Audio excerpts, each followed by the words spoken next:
The thing is, the thing about you, you don't look like a nerd at all. I Like, know.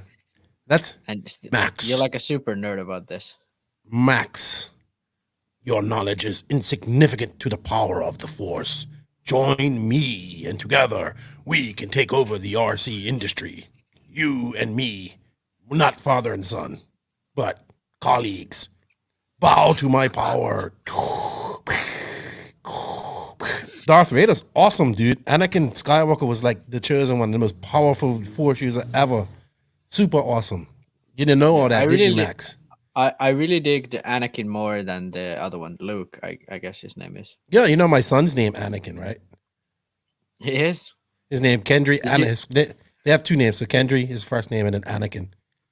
Yeah. Did you like name him because of Star Wars? Of course I did. Yes, of course. So he's Absolutely. gonna turn into the Sith Lord now. I hope so. It would be good. It would be really great. All right, dude. You know what? It's time to talk RC and time to drop that intro.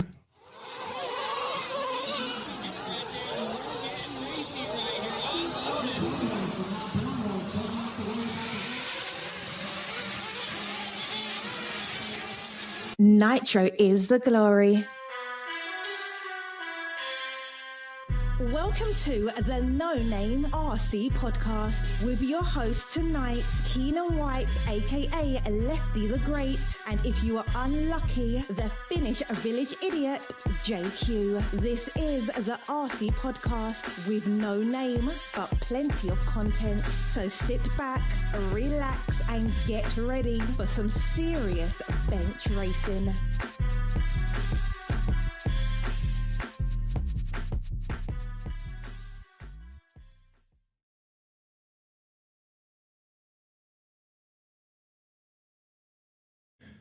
Yes, indeed. Nitro is the glory, but E-Buggy pays the bills. What's going on, everybody? Welcome to episode number 128 of the No Name RC podcast. I'm your host, Keenan White, aka Lefty Great. Over to my left is Maximus Mortimus. He's back. We got a few complaints about you last time, Max. People wasn't liking Really? you. Yeah.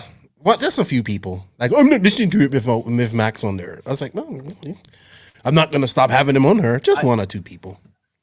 I want to know because like I feel like people like too afraid to say anything and like on the comments, so there's always like, hey, good podcast. So No, what's the complaints about this time? oh, Last like, time I heard someone said I was like before someone had complained about something, but I can't remember what it was. Oh, I was stubborn. That was the yeah, first one. well, you are stubborn. But I think like I don't know, like you being straight up gets pervaded at being just cocky and like negative, I think. But they got to understand that you still are Finnish and you get, the emotions that ooze out of Finnish people is pretty emotionless. So, it is what it is. But it's all right, man. I'm sure people complain about me too. So it is what it is. I don't, Yeah. we're here Well, the to, thing is, we go through a lot of topics that it's just impossible to have anything positive about it. So like, if like more positive things were happening, I would be much more positive. So I hope oh like my the gosh. national is gonna be great because then I'm gonna be like, hey, like there's a good race. I like to watch it. I can say good things. But when good things aren't happening, like I'm Yeah, just I on it. agree. I That's it. agree. All right. Well, we're gonna chit chat, catch up because I haven't talked to you for a minute. First off, I want to say shout out and say thank you to all of the NNRC squad around the world. Without you guys, we couldn't do this. My buddy Llewellyn Fry, he's turned into a good friend of mine. We found out like we both like Albie Mangles, who was this wild Australian world traveler. I used to watch it when I was younger.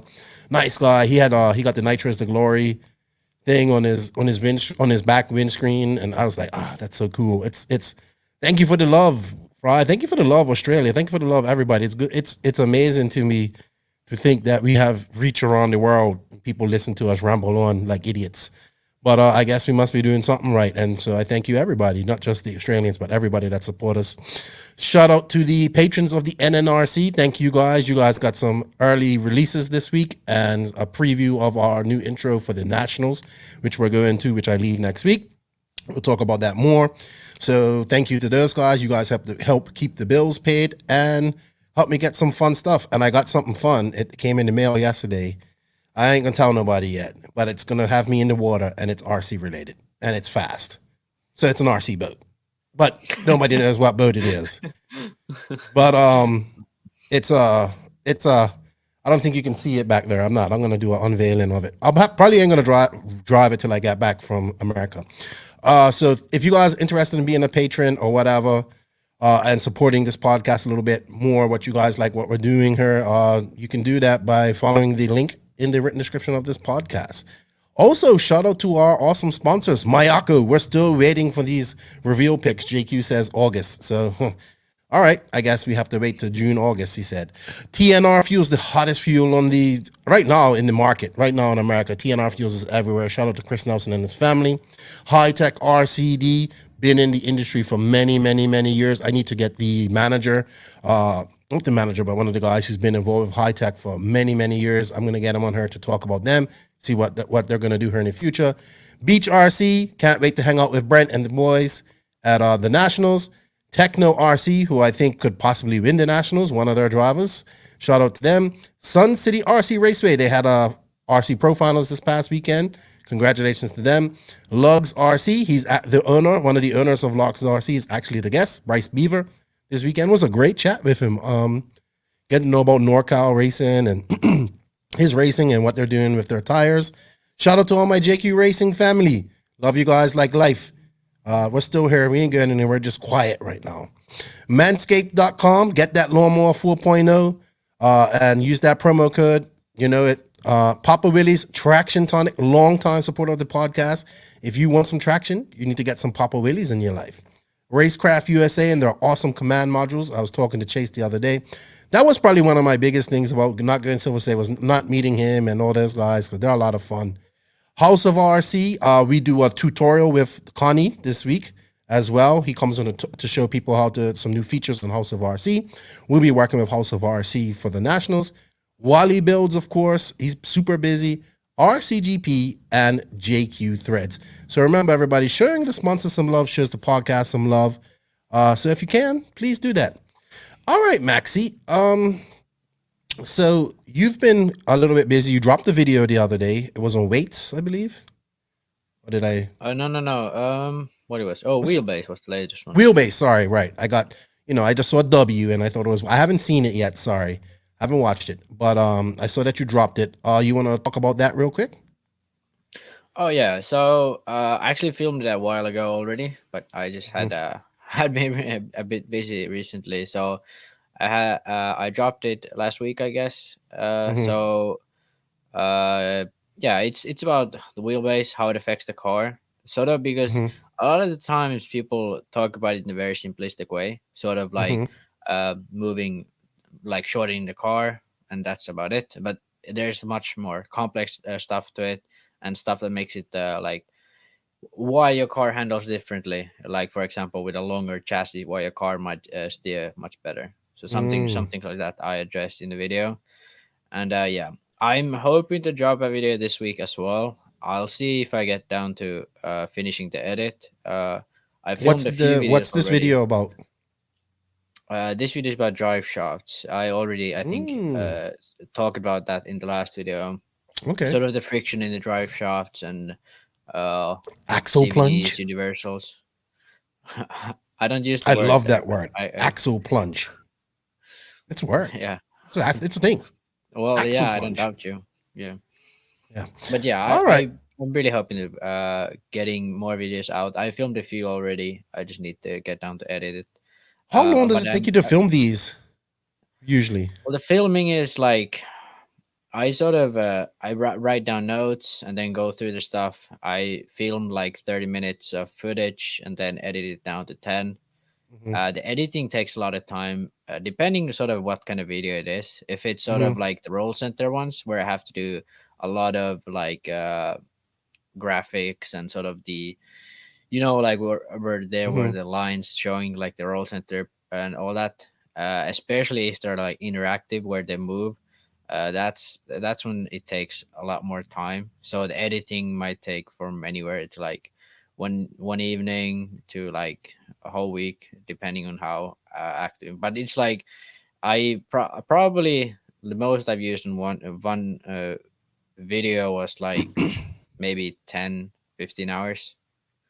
Wow. So yeah, but That's a lot. it's But not you guys go crazy. pretty deep. You go pretty deep like JQ. He goes Yeah, deep and has animations. And yeah, I'm all proud of but myself. I made a subscribe button the other day on my editing software just to do it. It took me like 30 minutes and following the video. I watched the video like 10 times, but I got it done because I'm just getting ready for what I'm going to do here at the Nationals too. But I'm not doing what you guys are doing. I'm just doing pretty simple, basic stuff. But yeah, yeah, man, yeah. I appreciate. I've been sort of I've been sort of thinking about doing some videos, like some content, which is just like I turn on the camera and talk, because that's like I Some can vlogs. like, yeah, sort of like vlog style stuff, especially now that it's summer and I'm racing again.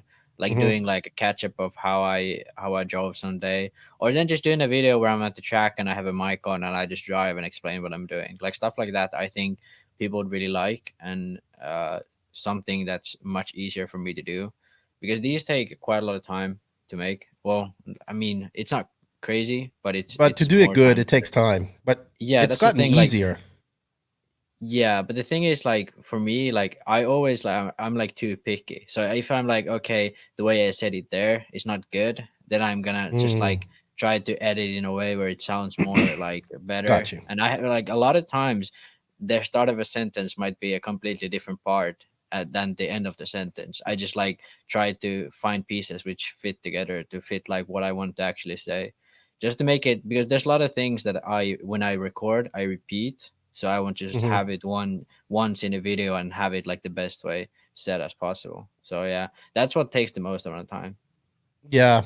See, I'm not even going to be doing that. I'm just going to be like, yeah, Yeah, here's a car. Yeah, like what I'm trying to do here is pretty basic track walks, pit walks, stuff like that. yeah, That's but I kind of a lot think, of stuff on the yeah, fly. but it's So more laid down, so it's like yeah. you feel more like more into the video when it's like laid down. When it's super edited, you have to really focus and Hmm. all that. But my content is like I want to keep it like compact, because there's so much info there. Yeah, man. You've been to the track too here recently? Yeah, I went to the track last weekend. I'm planning on going to the track this weekend as well, and we have a nationals actually coming up. Not Mm, this weekend, but the one after it. So I have to get some practice in. A lot of the tracks. Well, there's like one track that has been like in the past. It has been like it's not a pleasant experience there usually, but this really? year it's been really great. They got water finally, so they got Mm, like a they collect the rainwater, and then they finally had the chance to buy like a water pump, so they can okay. water the track and like fix it and all that. So it was really nice last weekend I went there. The jumps were a bit iffy, but like I mean, a lot better than it used to be. And that's like an hour away. So Mhm. my plan is to go there this weekend if the weather allows, and then go to another track which is like an hour and a half away, which they just got finished. It has been under construction since like last summer. Okay. So yeah, Sweet. I was man, there was a lot of we're gonna go over this, but there was a lot of racing in Europe this weekend. And oh I yeah, was telling you, I saw a video of Y'all's track. Miguelo went on there and done it. Man, that guy is definitely an artist when it comes to tracks too. And I showed you the video; it looks so nice. I don't want to release it because it was sent to me like in private. I don't know if he wants everybody to see it or if he's posted it on his Facebook. But I heard he might be having a race too, and I heard that like a few guys might be going. I think David said he might run a foul, Ongaro, um, Savoia, and then guys are going to travel to Portugal. I guess Portugal's much more open. I mean, they had. yeah. They I opened up hate just to. then. Yeah, I hate to even say this, and everybody knows I'm a Manchester City fan, and I've been very quiet this week because I was on Sunday. You had to hide the rope and razor blades from me because I was ready to commit suicide after that abysmal loss to Chelsea in the Champions League final. I just couldn't believe that happened. But like the stadium had 12,000 people in it, and it was just everybody having fun. So yeah, I think David said he's going on to that race, and it might be a quote unquote a Euro, like not a Euros and par se where it have all. I think it's going to be one of the races in Europe where you get most of the top talent there. I told Joseph about it. Not that he's a top talent or anything, but he said he's going on. He might go to France, and go to the Donuts Cup that Donuts Racing's putting on. So he might go there and hang out with Felix and the JQ guys there. So hopefully you can get to travel somewhere, Max. I know you have a real job, so it's a little bit different, but hopefully, or just stick there in Finland and race. Maybe you go over to Sweden and race with your Swede neighbors, you know, the real Vikings. Yeah. Or go to Well, Norway. the issue about travel is like a lot of countries still have that like 2 week quarantine stuff. So that's like the biggest issue, really. But yeah, I mean, I'm sort of like waiting out a bit because Yeah. like to me, it's not worth going to a race where like some people can't even go to. Like Mhm. it's like everyone's sort of on a back foot. So I rather Yeah. like practice race here. And I mean, if there is a big race, the Euro's been canceled already. But if there is Mhm. like some big race, some like DXR, I'll definitely think about it. Sweet. And I'm preparing for my trip next week. I fly out here on the 10th, next Thursday. Hopefully, I don't get an extreme cavity search when I get in Miami, and which I never do. But you know, they're kind of easy on me. I don't get pulled in the back no more. Last time I got pulled in the back was when JQ we was traveling together, so it must be JQ. But I'm super excited, man. I'm so excited to get back to America. It's been about a year and 4 months since I traveled, you know, DNC last year, and I've gotten used to traveling and coming to America every 3 to 4 months, or less than that. So I'm really excited. I'm excited for the nationals. I think people don't. For me, this is like people like, well, this is just the nationals, but this is like the first really sanctioned federation race offered wise since COVID struck, and these I think it's just gonna be like these guys have been hitting it hard. They've been going to warm up races, like, and also other races at this track in preparation for this. Some guys haven't done any preparation for this. It's gonna be interesting to see. It's gonna be interesting to see who does well. I had Aiden Horn on last week on the podcast, and he talked about he finished fifth there in the warm ups. So I think we might see some names we're not used to seeing up near the top at this race. Because this track, I think the people I've been communicating with, and they've been more than LCRC, they've been more than welcoming and helping me out with getting set up there for when I get there. And I just see them every day. They're doing something different, like at their track and preparing for this race. So they're putting a lot of money into it and time. And I can't wait to go up there and see the facility. I know it's kind of in the middle of nowhere, but I mean, what other RC tracks are like, you know? So it's gonna be fun. I'm excited. I get to hang out with Mike Hill and Heather and Rocky and everybody and see JB. Now JB is all into sport bikes and all that stuff now. So it's out of RC. He's now riding Ducatis and stuff like that. He says I can have a ride on it too. I can handle it. No problem. I know how to ride. With one hand. Yeah, I had big bikes. I had Ninja. I had like R1s. My buddy had R1s. I was looking after him. I used to ride all over the country here. How do you put the clutch? It's easy. I can have my fingers like this. I just don't have wrist.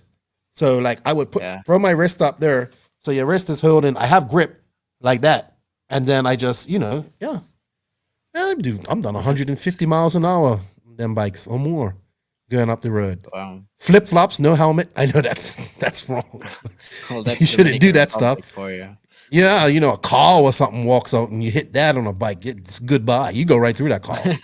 Yeah. Yeah. I'm seeing cars explode, man. I'm seeing like pieces Yeah, of those car guys- where cars hit them. Yeah, those guys have like 4 stomachs, so they're like empty space. Yeah, I would not want to hit a car when I don't want to hit a car in my car. I don't want to hit a car. You know what happens when they hit a car here, right? Because the owner is responsible for it. So they don't come and claim it. So what it is, if it's gonna die or if it's dying, like it's really badly injured, like the owner, the people that got hit, like you'll see, I've seen a long line of cars waiting, and they're slaughtering the car right there on the road because it's worth money. Wow. Meat. Yeah. I'm coming across and guys are like, the tow truck's pulling up the car that got in the accident, and guys that are sharpening knives. I'm like, they're gonna butcher that car right there. It's like 9 o'clock at night. So crazy life in the DR. But yeah, man, I'm super excited. You know, like it's this is my RC extended family. I'm excited to get back around to people and see people that I haven't, you know, people that may have just found out about the podcast and they want to meet me and I want to meet them. people that are old friends, I really like the East Coast and South. I like West Coast too, but like I always kind of travel to the Southeast and East Coast, and I look forward to just meeting. It's in Pennsylvania, LCRC Raceway. Yeah, so East Coast, right? Yeah, I think I might even see some Amish people, which is cool because I've never seen them before. So I might see some buggy and and stuff like that. I think we're gonna go up to like the tilt yard on this Sunday. To check that out because Lutz and a couple of, and that's a track I've always wanted to see. So we're gonna go hang out there on this Sunday that I get there. Then Monday we're gonna go DC and probably go to the track in Gaithersburg. It's having a 10 scale 10 scale nats. It's like a small indoor 10 scale track. And then we're gonna go up to the track on Monday, and we're gonna be busy from Tuesday. Like, you know what I mean? Get the lay of the land, do a facility tour, stuff like that, and just figure out what we're gonna do. And then Mike and I are gonna be busy. My photographer isn't coming now, unfortunately. He has to do the Florida RC Champs makeup race for Lance that same weekend. They just found that out after he bought his ticket. So it's too bad. I would have liked to have him up there, but I'm gonna try and take some pictures. I mean, maybe I'm not a photographer, but I'm more about atmosphere. So I'm excited, man. I haven't smoked no nitro in a year. I'm ready. I'm not, I'm probably going to be sick of nitro by Saturday, but I'm excited. I can't wait, man. I'm super excited, and I just can't wait to just be around my extended RC family. So, and see who wins this race. It's going to be so much storylines going into this race. That's the thing. Like, I'm only excited about the fact that now it's the first time since, I guess, DNC where everyone's there. Where even at DNC, Lutz missed it. Yeah, I think just Lutz missed it. But this is racing. Like, if Mar-a-Lago style, you got to make this. Remember, Ryan Mayfield has not made a final in 3 years. He's got that pressure on him. I think, honestly, I think he's probably the biggest favorite going in. But the thing is, hasn't he TQ'd twice? No. He must have made the main last time because the TQ went in. He didn't make it in 2017. He didn't make it in 2018, and he didn't make it in 2019. What about the last time it was in Thornhill? That was 2019. Yeah, but I thought he TQ'd and TQ went straight in. No. No. He didn't make the final. Maybe it was the ones before. Because I remember, they nowadays have a rule where the TQ goes in, which is great. I don't know if they still have that at Raw. I don't think so. I don't think you have it. I don't think so. But it's going to be interesting to see, and this is a big race, so I'm excited. And yeah, I'm excited to be back in America, man. McDonald's and Burger King and unicorn poo. I can't wait. If anybody wants to know what unicorn poop is, it's ice cream. It's my code word for ice cream. But that I should be eating that stuff because I went to the doctor today. He's giving me a clear bill of health. He says you got to lose weight and you're going to be on blood pressure medicine for the rest of your life, but you're good. So, I'm happy for that. But gotta definitely lose weight, minimize stress, and I'll be all right. All right, Max. You know what, man? I think. Do we have anything else to talk about before we go into some RC news here? Not really. I don't think so. We have a few races to talk about. A few races to talk about. So, I'd say we should go to the RC news. And the RC news is brought to you by Hitec RC. Hitec RCD is a leader in RC systems, delivering the highest performance and reliability, supported by dedicated customer service personnel. The HSB 9381TH servos have efficient brushless motors, titanium gears, low consumption, constant output, and a metal case. They also, I believe, they regenerate power into your battery when you brake like a hybrid car. So that's pretty cool. The RDX2 Pro Charger, the RDX2 Pro Charger can charge 2 4-cell packs in just 45 minutes. Provide the power for your engine, heating, and tire warming needs. Trust in Hitec, your servo and charger headquarters. Visit hitecrcd.com, where to buy for your nearest retailer. Thank you, Hitec. They have come on as an associate sponsor. We greatly appreciate it. Check them out. Get yourself one of those chargers or some servers. Show them some love. I know Hitec's kind of been out of the racing game for a little bit, but they want to get back in and they want to do things. So check them out. And remember, showing the sponsors some love shows the podcast some love. All right, Max. So not much news this week. I just wanted to touch on one thing, and that is that X-Ray released their new truggy, and the one thing that I noticed, because I remember JQ talked about it, was now they finally have keyholes for your servo, for your steering rack posts. Oh, so they had like Apparently, a flat yeah. chassis before. Yeah, Joseph was telling me that, and I was reading the description of it, and it says, "No, we have keyed in, so to make everything easy." They probably should have had that back in 2005 when it came out. Oh, no, I can't remember when it came out, but X-Ray's been there. Yeah, that's like I mean, I haven't seen. H-scale off road. They came out like 2000s. I don't know. Might be 2005, 2007 or something. Yeah, 6, 7. I don't know. no, I think around that. But yeah, they finally got the things that lock the servo savers in, so they don't turn when you turn. That's like, could you imagine how frustrating that would be? I would. I can't imagine they. I would imagine they had it at some point that they just forgot to do it for some. No, because Joseph talked about this. Joseph talked about this, and here, the servo saver features a new conical spring, blah, blah, blah. The servo saver post feature a new key design to prevent the post from spinning on the chassis for easier assembly and to prevent the post from twisting loose during a run.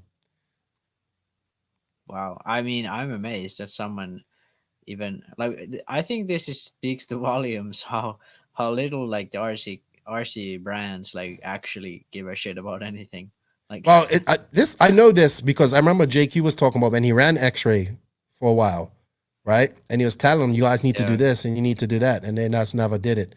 So yeah, new truggy coming out. I guess in Ty will have it if he makes it to the nationals. Because Canada's kind of on lockdown, but they're supposed to be on off lockdown June 2nd, I believe. So it'll be interesting. But yeah, they got a new truck. It's called the X-Ray XT822, 8-scale nitro truggy kit. Yeah, it's 22 already. Yeah, I guess they're a year ahead. All right, but I mean, if I'm being honest here, I haven't checked what it is yet, but most likely it's just their buggy with long arms and everything. Like, it's no, they said that they have anything special for the truggy. Who knows, man? It must be kind of hard for them to make a truggy in Europe where they don't really race truggy. You think? Yeah, but the thing is, like, if Americans actually cared about truggy, it would be hard. But because no one cares, it isn't. I don't think. Well, people care about truggy, man. I like truggy. I'm all about e-truggy.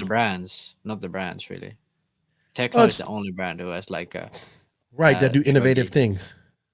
That's why I'm getting a Tekno e-truggy with that ugly body, but I think it's great. I think it's worn on me. I want to put 2 eyeballs on there in the windows. I gotta give credit to Tekno though. They have like innovative design on the body shells. They like I don't know what they do, but it's innovative. You know what? I'm not saying they look good. I'm not saying I like them, but at least they're different. So I mean, you're a big body modification guy. You think that all that makes a difference, and I think it does too. I know we're kind of going off on a tangent, but what do you think about that body? Does it work aerodynamically? Because the reason they said that, I was listening to, they said the reason Seth Van Dalen used to run like a pickup type body, and they said it used to be just make the car handle better, and that's why he ran it.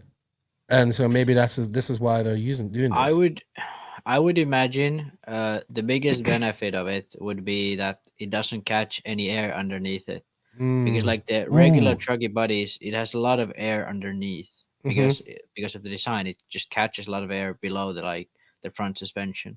So I think that's the biggest benefit. Other than that, I can't see it having any other like big benefits, just because of how bad the design is aerodynamic wise. It's just like a too square window. Very square. There's like nothing there you can catch on. Also, it stops that alligator that always used to happen to truggies. You know, you break your two body mounts up front, and that's it. You got to duct tape your duct tape the body together. All right. In other news, I see Ongaro. He was doing a brand Ongaro and RC project have split ways. He made, like, we don't see much about Ongaro on online, but I guess he's making some products and stuff like that. And I don't know who Yeah, he RC released the Project brand. is.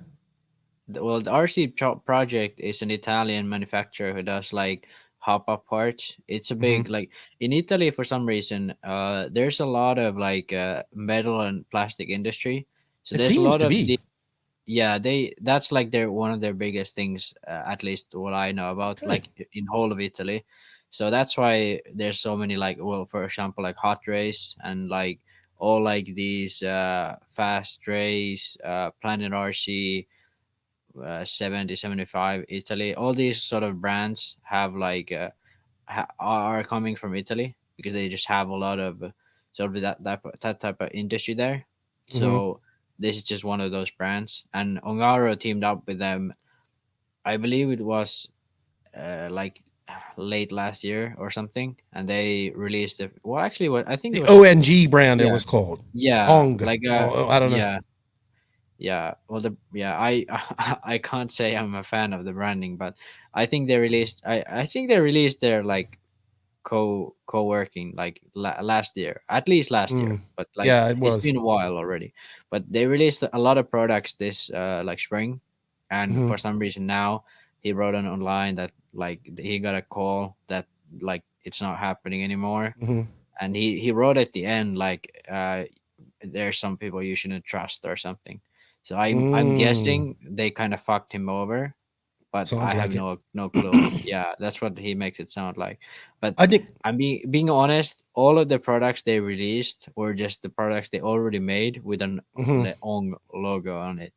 So they didn't release any new products, at All right. least from Anything? what Any I saw. innovation? Okay. Yeah, Okay. But you know they're I trying to. mean, they released their own product, so they already made all those products. They just put the Right. Ongaro logo on it. So Okay. So the okay, got you. I mean, I'm all for that. Build your brand and get it out there. I mean, that's how it works. But I guess not. We need to sign a petition to get Ongaro back wearing hats though. I think it made him faster, and I don't know. He's got like his hair right on her. You can't even see his eyes, nose. We need to get him back wearing associated hats. I've been looking at his podium pictures. Okay, we have a few. I just want to run over a few races. I know you don't know about the American races too much, but shout out to the Pacific Northwest. They had a race at the Henk this past weekend. We touched on that. The track looked great. I was talking to some of my buddies up there. They said it was the weirdest surface ever. But this track's been around for 35 plus years, I think, and they've always had a race there every year. uh, and it's just pretty cool to see. This is a region. This is a hidden gem of RC that not many people know about. And I just like I've met so many people from up there, and they're really nice, and they just seem to know how to have a good time at races. So I really want to go up there and hang out with these guys. So good to see them racing again. That's up in Washington. I think it's Washington, Iowa, and Oregon, that region. And they race each other, so that's cool. Also, like I said, Sun City RC Raceway had the RC Pro Series race. Man, the RC Pro Series has been around for a long time too. I used to have shirts and stuff like that. The guy Carlton Epps used to run all that by himself. I have actually participated in RC Pro Series East, and then I did the RC Pro Finals. It was cool, but one man did all of that. One guy, he did everything, and then he got burnt out, which usually yeah, happens. yeah. Well, Uh, that's very common everywhere, though. Oh yeah, of course, of course.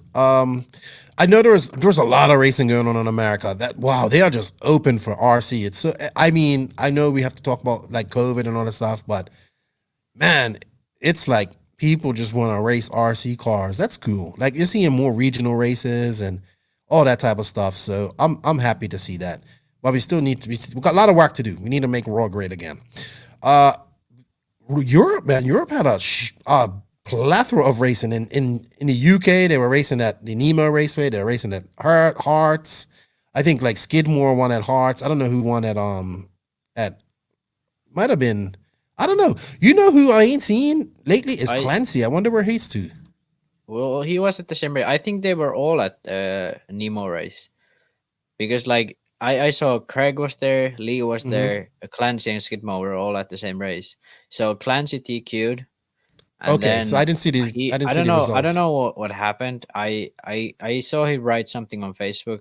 I think he said he picked the wrong tires or diff oil or something, but he said his car was really bad in the main for some reason or something. I don't really know, but like something happened in the main where he wasn't as fast, but he TQ'd, and Skidmore ended up winning. But Lee and Craig was there, so I'm kind of surprised neither was that competitive, especially Lee because he drives a lot at the Nemo track. Yeah, is Skidmore becoming the new fast English guy? Is he overtaking? Obviously he isn't overtaking Boots It's kind of yet, but Boots is more yeah. I Italian mean, now. it's kind of hard to say because like the UK scene is sort of like a lot of these guys have like a home track. For example, like Clancy, Mhm. he used to be faster than Boots in a lot of the tracks when they were like practicing, because like he went to the tracks when Boots was racing the UK series.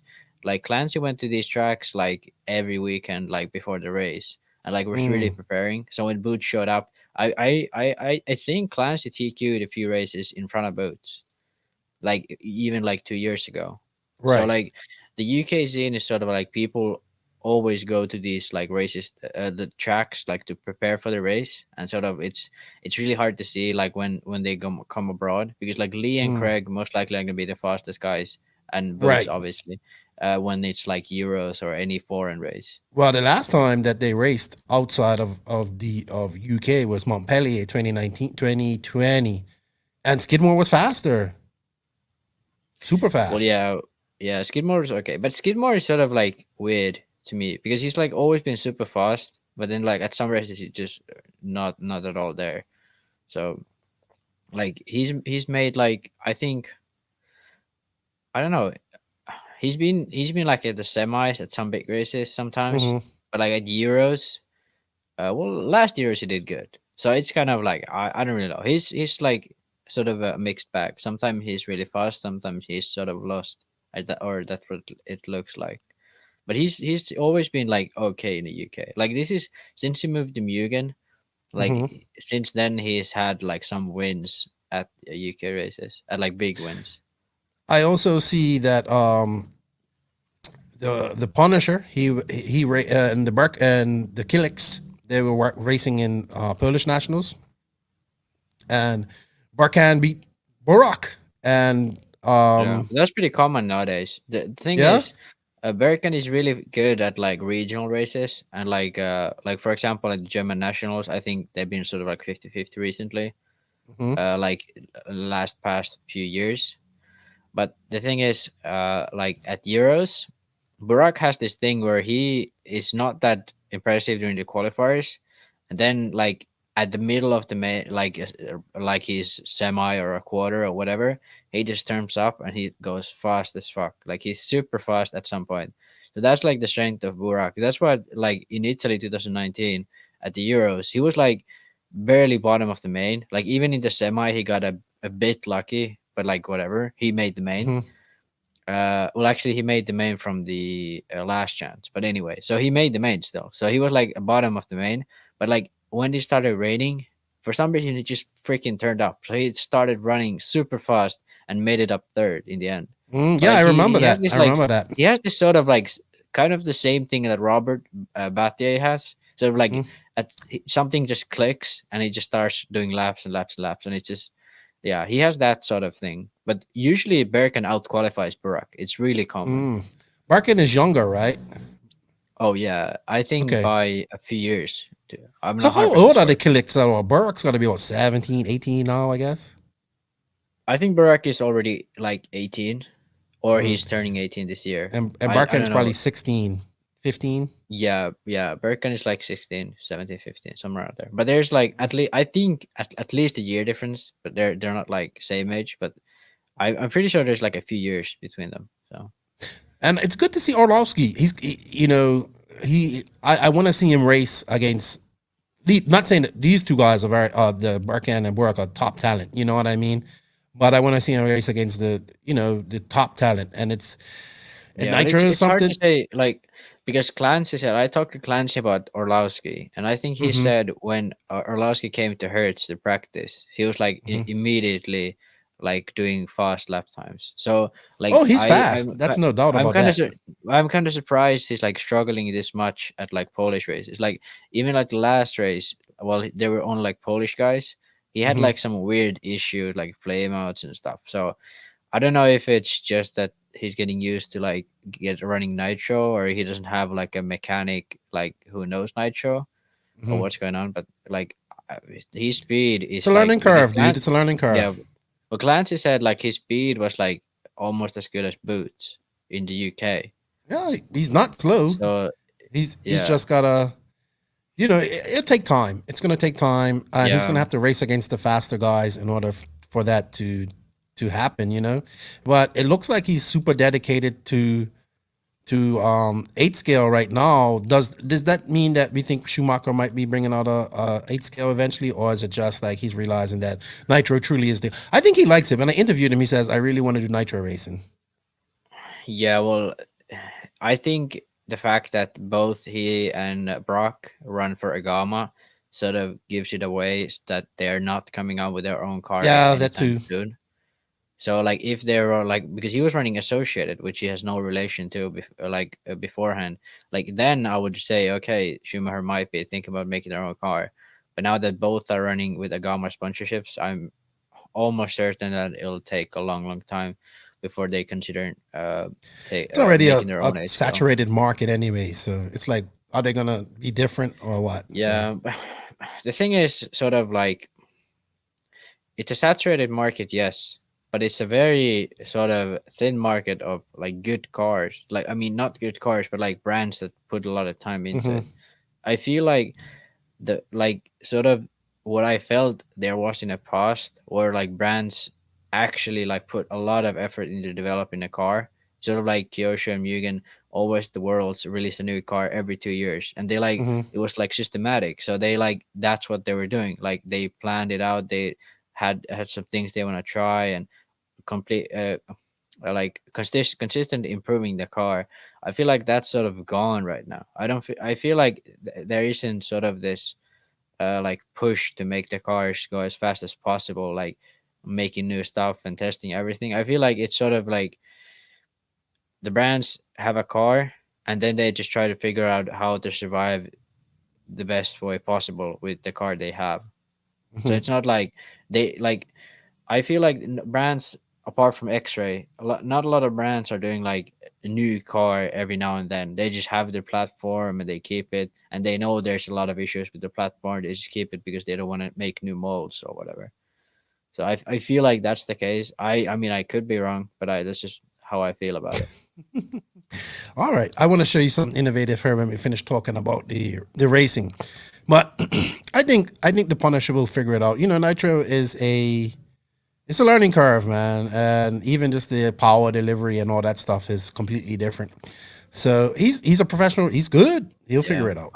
I'd be honest though. I think the biggest difficulty with Nitro is like the long mains because like in Mm, 10 scale you go out and drive.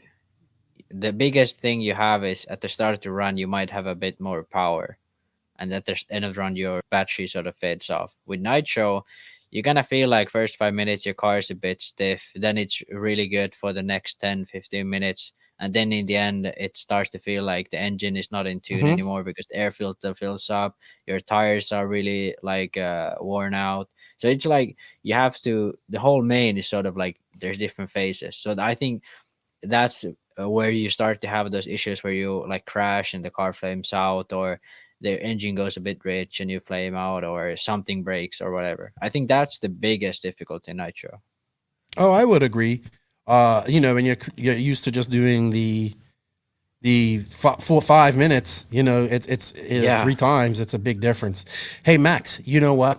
Before we go on with some news, this podcast is also sponsored by Manscaped, right? So they sent me my new lawnmower 4.0 the other day, and I really like it. I know I was doing some hardcore manscaping the other day by myself, and I did not cut myself at all. I was very impressed. The new lawnmower 4.0 has the wireless charging as well, so you just pop it in there and use it. We got to get you. They ain't shipping to Europe right now though, but when they do ship to Europe, I'm gonna see if we can get you one because you need it. You're getting all this stuff here, and I'm sure if you got all this stuff here, you got it down here. I even used it for my armpits the other day. Didn't cut anything. I love it. So check them out, man. This thing is really legit, and the little package that they get you with the boxers and your ball deodorant and all that stuff. It really, you would think I'd never use ball deodorant, but trust me, you will. I know. and your wife will like it, or your significant other will like it too. So check them out. Go to www.manscaped.com. Use promo code no name in all caps. Actually, it's going across on the banner there. And yeah, get yourself a lawnmower 4.0. Manscaped yourself, cut through the jungle, find your manhood, and guess what? When you cut all it, when it goes in bald, when it's bald like that, it looks bigger. Your significant other will be happy. Trust me. I know. I know from experience. Right now, Max, you ain't got a girlfriend right now, so it doesn't matter. So, well, I don't know. Maybe you have a girlfriend. I don't know. No, I don't do girlfriends. You will one day, hopefully. Or not the. I mean, whatever you prefer in life, I don't know. Hey, it's Pride Month. Oh yeah, Pride well, Month now, if that's what so you we prefer, gotta Max, rep then that. so be it. You know, I don't hold it against you. I'm about equal rights for everybody. So, Yeah. all right, Max. So we, like I said, back to racing. Here, I know people are like, "What are you talking about racing in Europe?" Well, because it hasn't been much, so it's good to see. Here Well, we now have. it has. So now we have it. Matteo Palito. Some people may not know this guy, but he's actually really good. So He's freaking incredible. He made yeah, he has made the last two A Euros. mains, Euro A mains, Yep. and he's broke both times at like the first few laps. I know. Oh, it's so sad. It's crazy. It's so. I mean, Italy, he was starting fourth. First lap in the back straight, he puts it in between the pipe and the Yep. like bolt, so breaks his arm. Look at your But ex he's really teammate, freaking Valente. fast. Your ex teammate. You guys are like young JQ drivers back in the day. Who was faster, you or Yeah. Valente? At that time, I was faster, but now he's pretty good. So I would say Yeah. now, like depending on the track, though, like it's so hard to say because he very rarely races outside Italy. I feel like. I mean, Why do that's you what think I is mean. that? I don't know. I guess that's just like the way it Suf- is. They have a lot of Sufficient. Italian races, so Mm. yeah, because they have a lot of races there. So All right. So this was the second. Oh, the first nationals opener. I guess they have a series of races to determine a national champion. Do you know how much? I have no idea, but they have at least four, I think. But Okay. they have a series. Like there is. I don't think that Germany is probably the only country, and Germany and Sweden are the only countries that don't have a series. And Germany has Yeah. two races. So Germany Okay. has like two races, and they're like 1 week after another. And they're different tracks. So it's sort of an interesting system. I kind of dig that. That's like the Interesting. Germany way they do it. Every other country I feel like has a series. Sweden has a single race. Finland sort of has some years had a single race, but most of the time it's the series. Do you know That's where this all I track know. was held? It says in San Potito, I don't Santico. know.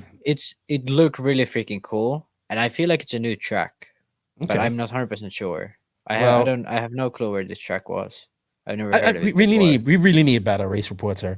After the qualifying, Yeah, it was Ongaro out front, but he was not able. He be TQ'd, but it says here that at the 28-minute mark, he had to retire, and even yeah, I think Barufalo was in first at some point too, and yeah. he So had a. I think Go ahead. let me check the results here. I have him over here. So I think so. Ongaro TQ'd and he was like way. I watched some of the semi from the Mhm. live feed they had, which was pretty decent. It was in Italian, Where but you need to send me it a was link. still I missed it. I want to watch it. yeah. I gotta yeah, but it was on Facebook. I saw it, but yeah, they had a Okay. pretty decent live feed there. So Ongaro was a lot faster. He was like easily the fastest. Barufalo was struggling all weekend, but I guess he Mm, had a pretty decent run in the main. Looking at his lap times, it seems okay, not crazy. I would say Ongaro would have won anyway, okay. if he just made it to the end. Uh, for some reason, Berton was really underwhelming. Yeah, where is he? I don't. He finished fifth. Barufalo finished fourth, but he flamed out in the main. So Okay. Ongaro said on Instagram, he hit and on Facebook too, but he hit like one of those pins on the pipe. So when the pipe is Oh. touched on those pins, so he hit the Hmm. pin. I don't know if he broke the car or he flamed out or what happened, Okay. but he just stopped And running at that point. TLR's only hope in Europe. Sankatine, man. Yeah, He's I don't back on know. TLR and is making podiums. Yeah, I He mean must be it's pretty destiny. crazy. I don't know. I mean, I think he was running Mugen at one point, and now he's running TLR again. Yeah, yeah. I remember when Barufalo and Sanketin came onto the scene. There was like Alessandro Stocco, Sanketin, and Barufalo, and then there was some other guy I can't remember now. But there was like at those three guys who were like crazy fast guys, up and comers from Italy, who all ran TLR. I remember when the Euros were at Ring the first time. Like these guys Hmm. were like all in like the top, like in the semis, I think, from the qualifying, and it was like TLR had a huge presence in Italy at that point, but then it Yeah. just faded completely, and there was nothing. So now Sanketin is back. So I don't know what's going on there. If he's just running, if he's working full time and then just running RC on the side, Hmm. because at Tekno Possibly. he was getting paid, I think. Mhm. I So would think he might get something from TLR. They don't have anybody over there. Like TLR is yeah, but in Europe most is kind of. likely most likely, if he's getting paid, he's getting paid by the shipper. Makes sense. Makes sense. All Sort right, of like last a little. lot of other European countries do it. Sort of like Okay. Jerome Arguan and all those guys. They get paid. Well, have been getting paid in the past by the distributor. Okay. And then we was just talking about Portugal, and they had the off-road champions round one. Man, look at y'all. Y'all Figueiredo is skinny and got guns out. He's got a beard. The COVID pandemic has been good to him. He, I don't know if he was skinny before, but I just maybe noticed his flexing his guns, and I saw him for beard. Man, his tracks. I don't know if this was at his track, but I recognize this Ricardo Montero guy because a lot of the Portuguese guys say he's really good. I'm not sure, but I mean, this could. Oh, what does it say? This is the Which Ricardo Montero doubles at Portuguese 8-scale off-road champions round one. The opening round of the Portuguese 8-scale off-road championships was held in the Guarda track this past weekend. Where's the Guarda track, Max? I don't know. I mean, the place where the Euros was in 2018 was named La Guarda, but I don't know That's if. probably it. But I don't know. But the track they said the track was in Freixeras, but I'm not sure. So this could be the same track, but I doubt it Maybe. because the driver stance looks a bit different. Well, y'all TQ'd, and I guess they call him Litos, was unlucky, and he had to settle for a run-up spot. Ricardo Montero, he took the win in both e-buggy and nitro buggy, and I don't know who Andre Bento is, but congratulations to him. No, sorry, Yeah, Goncalo. Monteiro That's is definitely go ahead, man. Ignacio. Is it Ignacio? No, it's not. It's some other guy. Oh, Goncalo Melo. I don't know. Yeah, I've seen him before somewhere. He's always in the list, so he's okay guy. He always attends the Euros. There's like a few guys from Portugal who always go to the Euros, and they're hmm always like in the quarters or something. So they're really fast, but I don't think anyone has heard anything of them like in the Northern Europe. right, right, Like right. Monteiro and Figueiredo are both pretty fast. So I'm pretty sure they just steal wins from each other in Portugal. So it's sort of But they're racing. so yeah. I mean they are really close. I feel like. All right, Max. We've been going on for a little bit, but I have to touch on this. I know you're not into this, right? But I watched it, and it was pretty good, to be honest. You know, Jared Tebow went no prep racing this past weekend. Also, AJ Marasco was there. He's big into it too, so he went up. This was a big race, $20,000 on the line. It was called the DE Racing Super Chip Race. It was held in Tulsa, Oklahoma. And it had about 160 something people there, but they did things a little different from the other race that they had in the King of the Streets race that they had in Vegas. Well, first I want to say kudos. Live RC went there, and the coverage was actually really good. I mean, it's pretty easy to do coverage of this race. You don't have to have moving cams, one moving cam, but they had different stationary cams in different areas, and I thought the coverage was really good. I was like, wow, I hope we can get this for the Nationals, even though I'll be there, but for the people that aren't there. But Tebow went, man, and he took this serious, like I said. But they got 2 entries, so you can enter twice. That's how they did it. So you had 2 chances. So you wasn't out on your first race. You always had a second race to go. So you paid for 2 entries, $50 entry, but you paid for 2 entries, so you got paid $100, right? So if you lost one race, you can still make it up your next one, like, you know what I mean? So it's pretty interesting, but you only have one race. If you lost, you know what I mean? If you won both your races, you still had 2 chances in the end. Yeah. I know that's not how it's done in the real world, but I think it's a lot better I think there's room for that in this racing too. Have it where you out one and done, or have chances like this.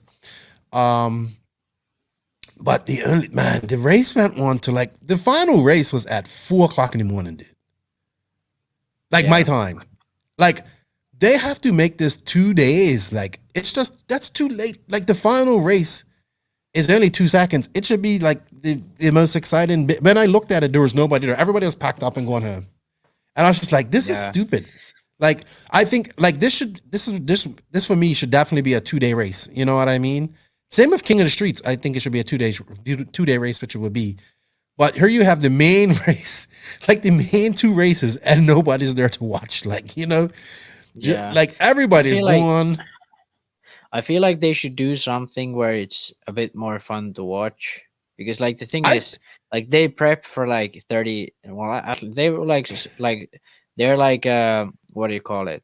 They're like tire warming, burnouts, tire warming for like a minute or 2, and then like looking at the car straight, and then it's over in like under 10 seconds.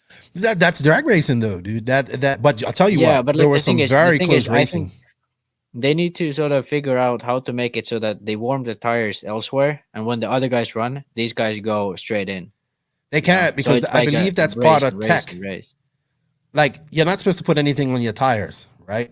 So I think that. Well, yeah, but they have like an area. So they have like sort of next to the guys who are racing, they have an area where people can watch that they're not doing anything iffy, you know, like next to it. So it's like you pass tech, like at two at the same time.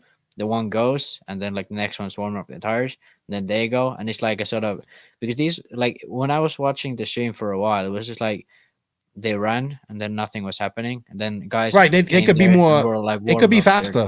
You know what I mean? Yeah. The process could be faster. And the thing is, I feel like you don't have to have the cars on the grid to warm up the tires. They can warm up the tires somewhere else. They do behind the grid. I think it's about rules and being so people can see. You know what I mean? Because they go, like, you have to be able to see, because they want to make sure. I don't know. You know what? I'm probably gonna have my buddy Colin on her next week, so I'm gonna ask him about this. He was there, his team manager from McLaren. But anyway, I just looked like it didn't work very well. I thought the racing was really good. Yeah, but the thing is, I feel like these type of events are much more fun when we're at the race. But like watching on the stream, it was just like, I'm just waiting and waiting and waiting, and then I'll blink and I missed it.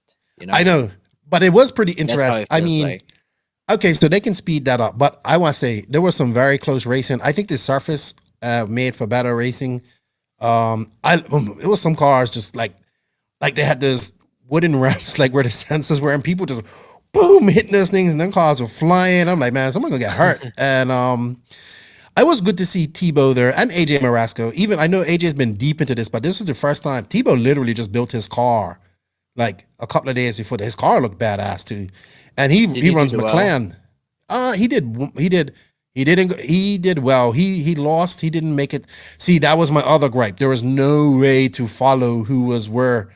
Like with Live RC, they have to work on that software part, so you can go and see results. But I think he did pretty good. But from what I was listening to Tim Smith's interview, and he says Tebow was out there to 3:00 in the morning the day before, like for practice day, testing and doing hits and all that stuff. So he took it seriously. It's good to see. I think we need to see more off-road guys crossing over to this, so we can. You know, I would love to get some of these people back over to off-roaders too. Off-road as well, but man, this no prep thing is growing, and they have everything that we don't have that I want in off-road. They have team beefs, like they have beefs between individual groups and individuals and all that stuff, and it's smack talking on Facebook and all that there, and I'm sure it's smack talking at the race.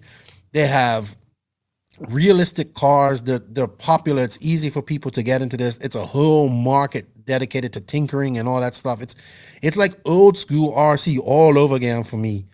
And then they have this dude, Big Chief, because what it is, Tim and Big Chief are cool. Like this whole no prep stuff started because these guys are into the outlaw street thing that I don't watch it on Discovery Channel, and that's apparently really popular in America. So Tim has been pretty cool. How it worked out was Tim is like the Big Chief of drag racing. He's like, you love him or you love to hate him, right? He's built a character for himself. I enjoy his podcast and all that stuff. But I have to say, he's been very responsible for the popularity of No Prep. There are other people too, like my buddy Tyler from RC Drag Talk and all these guys. It's a lot of individuals that have been putting in a lot of work to make this popular. But like when you think there's No Prep stuff in RC, you think Tim Smith automatically because he has a podcast, all this stuff. But he's like the most vocal. He didn't make it into the top 16, I don't think either. I'm like, Tim, we got to see you in her at some point, like, you know what I mean? But he holds many records and all this type of stuff. But he's friends with Big Chief, and then they got to know each other, and then Big Chief went on his podcast. It was a great podcast, and I don't really know this guy or follow this guy. I know he's a superstar in this world, and people know who he is, and Oklahoma is his home, like is where he's from. But I thought it was so, you know, we get some motocross guys and offer it, but we act like we're too cool to be like. If I saw freaking Malcolm Stewart or any of these guys at OCR, I'd be like, "Hey man, what's up? I want your autograph. I want a voice note for my podcast." No, in fact, I want you on my podcast. I'll be geeking out over these guys, right? But it was so cool to see this guy come on. No, because I'm not, because I think these are the guys who can help propel our sport into different eyes. So this guy, I applaud Tim for getting cool with Big Chief and all that stuff. This guy drove out there, and he's used to going to these races and doing TV stuff and all that there. And he just looked like a regular guy there, like, you know what I mean? And, people went up and got autographs, and then he got interviewed by Scotty, and then Tim gave him a car after that. But I thought that was so cool, and I think this is going to help propel. I guarantee you, my buddy Brad Maynard said it, you're going to see this drag racing on TV before we ever see off-road racing on TV.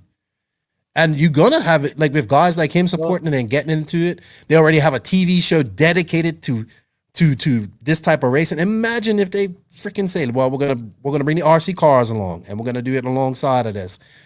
I'm not saying that's going to happen, but it will be awesome. And he's got he had some DR10s. Now he's got like a full factory, like Tim Smith car that he built for him. So it's going to be interesting to see what this guy does. And I thought that was so cool. And I wish we can get that for off-road too. Yeah, I think what the drag racing scene does really well is promotion. So they make it look like it's really cool and all that.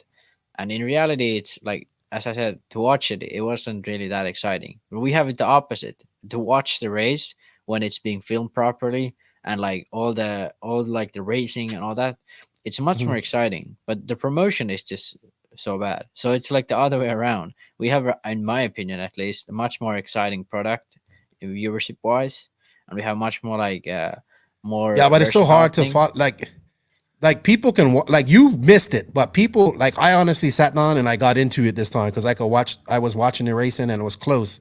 I'm even Mike Hill and I were watching. I was like, "Ooh, that was close!" Like, I was talking to him on the phone. I was like, "Ooh, that was close." It was cool. I think I definitely want to build a no prep car. No. Yeah. Well, I've been saying that for a long time. I think what we need to do in off road is change the format a bit. You can have the same format for the Euros and the Worlds, but like sort of what RCGP did. I feel like even RCGP did it a bit wrong, where they had just so many races. Like, no one's gonna watch all 4 qualifiers. Like, have it much more simple. Have it so that you can watch it in one go, like all of it. Well, you know what? This was last week on the rant. Joseph and I were talking about this, and we went on a whole spiel. And then Joseph, when he gets something and he wants to, and I just kind of zoned out. But we came to a conclusion. Why don't we have 4 different types of qualifying in one? So maybe you do one regular IFMAR style. Maybe you do heads up racing. Like, say we have 4 qualifiers. One regular IFMAR style. The other one heads up racing. The second one, we're talking about RCGP. The second one, I can't remember what we said. And then the third one, like Super Pro or fastest lap. So you have 4 distinct different styles of qualifying, and it makes it exciting in each way. So that was, we went on that spiel last week. Yeah, well, I feel like my idea with was when RCGP was running the first year. My idea was just do more practice runs, and then so that people get track time. So let's say you have the Friday practice, and then instead of doing 4 qualifiers, you do, let's say, 2 runs of practice, and then you do like 2 like quali like super pole. So like because there's only 14 cars anyway, so you have Mm. like a super pole for all cars. You do it like 2 rounds, and you can do it the F1 style where everyone goes out there, runs like a consecutive 3 laps or whatever. You can do it any way you really want to, but that's was my idea, because in the end, the qualifying wasn't important at all. Most likely, if you was just consistent and you was like Ongaro, for example, like he most of the times we finished in like top 5 in all the qualifiers. So that means he Mm. was most likely always on TQ starting the main. And like if you finished in the back of the grid, you were most likely being back of the grid anyway. And even if you didn't, there's still a long main. And there was like no like I feel like if you're not Ongaro or Robert or Ronifok, where you have to be in the front to challenge for the win, no one else really had anything depending on the qualifying. And then you run 4 runs of it. So I think even the RCGP, even though it was much better, like sort of how as a Mm. viewership thing than what if style qualifying is, I still feel like we just need to make it more fun to follow. So the more Okay. simple, more exciting. Like the Super Bowls are the best things that Right. comes to Because any it's race. Like individual. yeah, and I mean even not the individual part. You're just like getting excited about it. You know, like Mhm. you're like the camera is going on you, and you have like the times there, like waiting for like the car to be like on the edge and all that. Like the qualifier is sort of like even if you're watching live RC and you're like even Scotty, most of the time Scotty and Tyler are like, oh, he crashed, and then Tyler is like, oh, he's already finished. I'm Like watching how the does it scoring happen? anyway. I'm watching the Yeah, scoring most of the time yeah. anyway. The So, thing is like how can even the announcers are so lost that they don't know when the car has finished? You oh know, my like gosh. if it's that hard to follow the qualifying, how do you think people who don't know anything about Exactly. RC gonna Exactly. do it? Exactly. That's why you need Exactly. this guy made the fastest lap, or you need this guy started first, he finished first, or this guy, you know, it was racing. It's either racing, it's simple, or it's like who has the fastest lap, and that's it.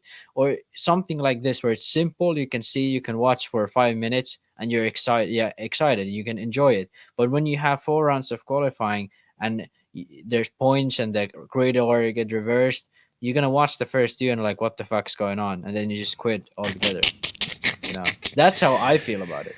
Well, Max, you should have been on our rant 2 weeks ago because I know you wanted to talk about this, but we ranted about this for like 45 minutes 2 weeks ago. And then we And ranted yeah, about I want to be qualifying this week. I want to be sort of like cleared up, because now some people are gonna be thinking, oh, we need to have like top 3 consecutive laps of all races. That's not really a good format when there's 200 entries. So That's what when we you said have too. yeah, so when you have races like RC2, the best format I have thought about is what they did, which is you Hmm. have the normal qualifying 3 rounds, You're and saying then you everything have the JQ race. said last week. Yeah, and then But I for the agree with you. RCGP, you can do whatever you really want to, but you Hmm. have to make it so that it's fun to watch. Yeah. Yeah, I I didn't think, watch JQ's thing, but I'm pretty sure we agree on most things oh, yeah, yeah. You said, about you said the this same thing that he issue. said. You said exactly the same thing. And then I zoned out on him because Dagani was messaging me about his damn contingency. And I said, what? Krispy Oh Kreme's yeah, out of he messaged donuts? me too. He was Oh, going yeah. crazy about it. He Oh, my he said gosh. JQ is not paying me. I'm quitting. Yeah, that's what he said. He said, I have an announcement to make. I think he's got a Tekno sponsorship for Truggy, so he might go around Buggy. Who knows? I doubt it, though. Greg won't last long in the Tekno team. Not with interviews like what he done at Silver State. Yeah, the thing about Degani is that there's no RC brand who has that much sense of a humor to keep him in the team. You know, there Just just us. isn't. Yeah, Oh my, he was wigging out over that. I'm like, take it easy. It takes a week, a couple of weeks or so. I wrote a race report. Oh my gosh. It's like, and then you deleted it. So it did nothing. Like, you know how Greg gets. He was messaging me while I was doing that. All right. I think that's enough news. We kind of went off on a tangent there, but we usually do. We have a few questions, Max. I think it's time to go to the Beach Yeah. RC bench racing Q and A. BeachRC.com, the racer's one-stop online hobby shop. Choose from all the popular brands and variety in stock with super fast shipping and great customer service. BeachRC.com still has the local hobby shop feel with all the benefits of the internet. BeachRC.com is the exclusive distributor for Ultimate Racing, JQ Racing, Pro Circuit Racing Tires, Nitro Lux Fuels, and Assault RC Performance products. So fill up your cart and check out at BeachRC.com today. Woo! Thank you, Beach RC, for the support. I mean, Beat Brent and Beach RC have been a supporter of this podcast from the inception. I look forward to hanging out with him. He showed me my shirts. He's making my shirts, my official Nat shirts that I'm gonna be wearing. They look pretty badass. I'm excited about that. I think we might have some No Name RC podcast shirts for sale, and I think we'll have decals. So if you're at the Nationals and you want some decals, come see me. Or if you have a friend there and you want them to bring them back for you, just have them come see me.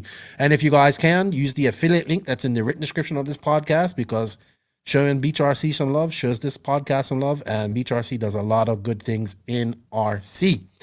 All right, Max, we don't have much questions. Our questions are getting lower. What it is I think I gotta start posting questions for the previous week. I do it on Monday. I was late this week too. But we have a few questions from my buddy Joe Zaire Jr. of Ran Out of Talent podcast. I was listening to those guys. They did recorded a podcast from a race they were at. Oh my God. Joe is usually the savage one, but man, his co-host Ryan, he went lit. The fields of Fs that he had were completely bare. He had 0 Fs to give that day. So it was a good listen. But Joe asked, I broke my tire jig when I accidentally dropped it down my stairs. When is the new Beach RC one going to be released? Well, I asked Brent and he said next Friday. So there you go. You can pick it up at beachrc.com. Use the affiliate link if you can, please. Benjamin James, what's up, Benjamin? What does RC need to get and even keep young people in the hobby on the racing side, as a lot of our best racers get up in age, get out of the major racing scene?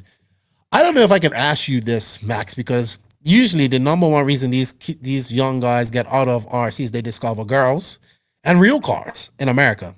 And we all know that real girls are the death of most young RC guys' careers.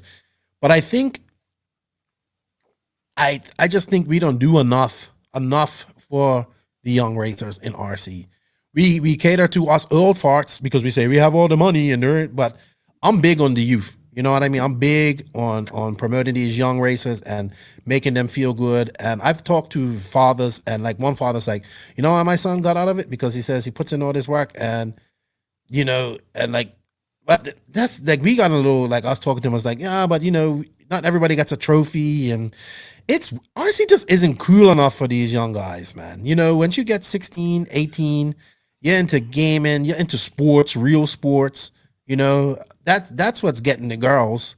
You know what I mean? Like Mitch and I talk all the time, like Cody, like now he's into football, and it's like, oh yeah, I wanted to race. I'm like, man, football is what gets the girls. And I said, I wanted to do football anyway, because he's talented in football. Like, he can go to school and probably be a professional one day. And I'm like, that's what you want Cody. He can do that in baseball or football. I said, that's what you want Cody to do. And I said, Cody can help RC, and he can have his own RC car brand if it's a professional footballer or baseballer. But I don't know. You're a young racer. How old are you? 20 now? 21? 20. So Okay. I would say You live this life. Yeah, I would say biggest reason is, so sort of, some kids that live because, like, for example, in Finland, most of these guys don't run who have quit because of the fact that there aren't any good races. So the races they go to suck, or like, sort of, there even isn't any race to go to. So this is sort of like, the better tracks you have, the better races you have, the more likely you're gonna have these kids stay. So in America, I would feel like this is an issue, and in Europe, this is sort of a regional issue. So you will in Mm. Europe, for example, you almost always have to travel by plane to somewhere to have a good race. And I guess in America it's the same thing, but even at the big races aren't that great. So I feel like that's a very big issue, and that's something that at least in Finland has been the number one issue why the fast kids quit, because there just isn't any good races, or if you want to go to a good race, you have to invest a lot of money because you have to Mhm. travel.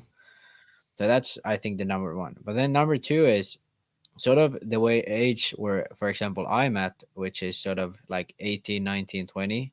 That's the age in Europe where most kids graduate. Sort Mhm. of the Europe school system is a bit different. Well, every country has their own thing, but we sort of have our primary school, secondary school, and then we have UK has their A levels, or in Finland it's called the upper secondary level, and in other Europe it's called just like the abiturient or something like that, whatever. But we have the same thing in Finland, but we call it upper secondary level. So when you Mhm. graduate from that, then you either have to choose if you wanna like go to a trade school, go to university, or just like work or whatever. And at that time, you just really like RC takes up a lot of time, so Mhm. most kids quit at that point. So that's one big issue. And in the US, it's probably like you graduate high school and you quit RC because you go to college, and that's one of the big things as well. I I think think. that's number two that Mhm. comes to like how it is here. America, I don't really know about, but I would say these two are the biggest two issues kids quit. Just like life is getting like you have to start up on Mhm. life, and then the other one is like we need to focus, like if we want to keep competent people in, we need to make RC competent. So like Mhm. if RC isn't sort of, if you can't make any money in RC, if the RC scene is just like some old guys running around the track for fun, if that's what RC is, you're not gonna keep like the talented guys in, you're not gonna keep the like hard workers in. They're gonna find the way to make their life better elsewhere, Mhm. and that's what happened. That's what the road then goes to, where it's just like all like the old people stay and people who run it for fun, and like the talented people just go away. Yeah. So I mean, obviously some stay, but that's really rare. A lot of guys in the US, Vermont, and the what's the other Bobby guy, Tillman. Moeller. Bobby Yeah, there's Tillman, a lot Drew of, Moeller. yeah, I was just saw as Drew yeah. Mo. Mikey Sharman was a little older. You know, all these. You know what I think too? Uh, Mike and I talk about this a lot, and I think it comes down to a lot of fathers living vicariously through their sons or daughters to do something that they wanted to do, which is I kind of I feel that I think obviously to be successful as a young racer, you need to have a parent, a mentor, or so obviously somebody to help you pay the bills too, because you know the racing ain't cheap, especially when you're racing like three classes, all those tires and all that stuff. So I think maybe there's pressure from fathers too on these kids, and these kids are like, oh man, I'm just gonna go. And RC truly is an individual sport. Like only like yes, you can get help and assistance from other teammates, but you're still on your own when you're out there on the track. It's not like baseball, football, where you know you're part of a team. And I think like these kids get to a point like when they get 18 or 16 or whatever, and they just like, man, I want to do like regular school stuff. Like I don't want to be at the weekend. I don't want to be at the track my whole Saturday or my whole weekend. Like I want to go to a football game and I want to go hang out with my friend. Like stuff that I used to do when I was 18, 19, 20, and all that type of stuff. When you think about it, like these kids spend like some of these kids spend every weekend or every 3 weekends out of the month at an RC track, which is fine if you want to be successful, you do that. But at some point, like and then the increments once you get to a certain level, the increments to get better is so small. Like you may go in sportsman, you like the increments like woo like this. Then you get to open, it breaks down to like that small, and then when you get up to the pro level, you're looking at like that much. You make that much average if you're an average talented racer and you work hard, you make that much increase where you used to make this. Now you're down to that. And it gets frustrating. And also, I think Yeah. dad's like, oh, now you're 18. Now you got to pay for your own RC stuff. Or if you got a job, like if you're in school or you got a job, oh, you're going to pay for your own RC stuff. And then guys are like, I've got my car to set up. Or I got to take my girl out to the movies. So it's so much, like, think about it. Like, you know, it's just, Yeah. Well, I it's think, hard. Yeah. There's I would nothing to say appeal that- to these young kids in RC. There's no Yeah. junior Yeah. nationals. There's no like, oh, you want the junior nats? Okay, thanks. See you later. Bye. You know, it's like we need to put some confidence in these kids and what's the word I'm looking for? Promote them and encourage them to stay because I don't. Yeah, I kind of agree, but I kind of disagree too, because I don't think it's gonna help if we just like make these kids win races, like junior races or whatever. I Mhm. think what's gonna help is making RC as a whole look cool. yeah, So that too. sort of like the thing is like, if you think RC is worthwhile, you're not gonna be looking at other things. You know, if Yeah, you I think agree. RC is really cool, you're not gonna be looking at football or basketball or baseball if you really dig RC. So I like, I think that's think what that's happened to the thing. you. Like you got to a point where you said, okay, if I can either go get a real job and make money and do RC on the side, or I can still follow JQ around and hope that I make some money. Like, you know what I mean? Or which was fun, don't get me wrong. Yeah. But like you was kind of at that point, like, do I go fight for another 5 years and try and become a pro or whatever? And I'm not no offense to you. I think you're a really great driver and set up and all that stuff. And I think you can be a pro driver. I don't think you have the talent of an Angaro. Like, Yeah, I just, I'm not yeah, gonna you know, argue like or and the thing right, is like I don't. Yeah, I agree with you. I'm not. I never actually like. Well, I was a kid. I probably thought I would be really right. good, but I never like see myself as like the talent guy. You know, I see myself as I can make my way up and be sort of fighting Yeah, but you for have to these make some big money while races. you do that. And Yeah, that's the thing. That's what comes to a lot of these guys. If you're not Ongaro, this has happened like at this point, the only kids running in Finland right now is me and this one other guy. Even Jonas yeah. hasn't been running since like forever. But that's because like okay, COVID obviously, but that just Hmm. COVID just makes like the issue more like out there. Like as you what I want to still address a few things you said. You said like RC dads. I would say that's very rare. That's still a thing, but that's actually pretty rare. More rare than people think. I But think the living biggest thing is, vicariously? yeah, well, I mean, the dads might be thinking it that way, but like the kids, that would be affecting the kids. That's actually pretty rare, I would say. Most of the times, the kids just like get into an age where they have to decide, okay, am I gonna, am I gonna be a pro? If it's like, yeah, I'm already a pro, then they're just gonna keep going. And if it's like, okay, am I gonna do this for fun? Do I have the time to do this for fun? Am I even able to do this for fun, or do I just have to win? Is that all it is? All that I have in this? And if the answer is like I don't really care about RC, I care about winning, then it's like they're immediately gonna quit and get a education or get a job or go into something else. But if they have if they are passionate for RC, they'll stay and then they'll work like sort of like what I'm doing. I'm going to work. I run Mhm. RC. I'm like doing all of the stuff at the same time. And like anyone who is in my situation who doesn't really like RC is gonna just quit RC altogether, even though they are good. Like even though they would be even better at than me, sort of like what Drew Moller did. So he was really freaking good, and he had just had more like he saw a better future with something else. He wasn't that passionate for RC, so he just quit altogether. So I Mhm. think the biggest issue is making RC look worthwhile. If RC is Mm. worthwhile to people, they're gonna stay. It doesn't even have to be that you get your salary from it. It might Right. have to be sort of like you get a job, a decent job, but RC is like the thing you really enjoy. But if it's just Yeah. like RC is this thing where people go to a race in the middle of nowhere, no one comes to see it, and then some guy wins it. Like maybe there's a few guys in the main who get paid. Like if that's RC, it's not really appealing to young people, especially Yeah. nowadays when like everything Especially is young much more girls who difficult. these especially these young girls these guys want to get at. Like they're gonna go for the football player, Yeah, baseball player, basketball player. not the nerdy RC Yeah. car driver. But I don't think girls are the issue. I think the biggest issue is just think like it's an having issue. more time with their friends. I That don't too. think like Yes.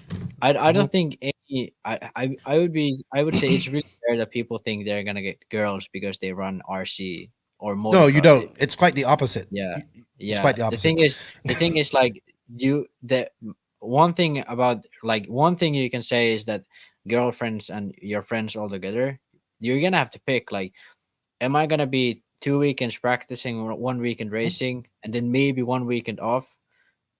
Who when I can spend time with my friends, or like, Mhm. hey, I have good friends. I kind of want to have time, like hang out with them. So like that's one thing also that a lot of people must have. I But agree. that comes with every sport. That's not Everything. only RC. Everything. Yeah, but Everything. RC is the thing sort of that it's the biggest issue is making it look worthwhile. Yes. I Well, think. it's like football. When you're quarterback on the football team, you are the most popular. You're probably the most popular guy. You know what I mean? Yeah. You're probably going to go to university where you're going to go into a whole different level of partying and having fun and all that type of stuff. And then if you're really good, you become a NFL player. So I don't know, man. It's just it's no and there's no. I've always said there's just no pathway to becoming a pro in RC. There is no real pathway. Like you don't know what you have to do like to become a pro. Yeah. It's like, hey, one day, hey, you won this race and you did well in this race, you're a pro. You're gonna get a salary. Yeah. All Yeah. right, And the let's thing move is, on. like, Oh, sorry, go even ahead. nowadays, like the pro thing, like even nowadays, there's a lot of like kind of pros. Sort of like Yeah, they get a salary, yes, but it's not enough to live with. I And there's a agree. lot of guys like that. I agree. All right, this is a question. This is actually a really good question. David Sandate, what is the best RC accessory, tool, battery, or anything RC related that you either still have or wish you had back? Even a particular car could be something that you wish you had back, and it could be bought back. Could it be improved? He says, and if it could be bought back, could it be improved for modern day cars? I don't know. I was Chrono. really you would want a Chrono. chrono Yeah. car, no RSP. tool. I would want to tell you the truth, I would want two things. I would want my Mugen MBX4. I bought two of them, and my first ever 8 scale cars, and I had this Nova Rossi green head 3-port in it. I wish I could get that back. And Is then this like sort of something I had, or is this something like in general, something yeah, from he's the car? asking us. He's asking us. Oh, okay. What we Cool. had. I'm trying to think of something, dude. I'm gonna tell you, man. I had back in the day. I know they make them now, but these things made life so much easy. Panther Tires made these glue bands that had tabs on them, like to make before back people just making elastic bands, whatever. And I just thought these were the best things ever. And I still, this is from back in the 90s when I was racing and early 2000s. I still have these glue bands to this day. I bought them here to the DR, and my first ever XXN, my triple XNT Adam Drake car, stadium truck I have. But as for that, I still have them. As to be improved, all right, I would like to see Gas Truck come back. I'll be honest with you. I'd like to see Gas Truck come back. Because why? I think Gas Truck makes you a better driver. And I think now, like the guy Chad Parks, shameless plug, Ignite RC Designs, is making these conversions for like modern associated and TLR cars to be gas trucks. So you get you get the T6 and the whatever the TLR car is, and he has a conversion, and it's really nice and it's good. I would like to see that come back because I think people need to race more gas truck and less truggy and less e-buggy, and they will be a better driver altogether.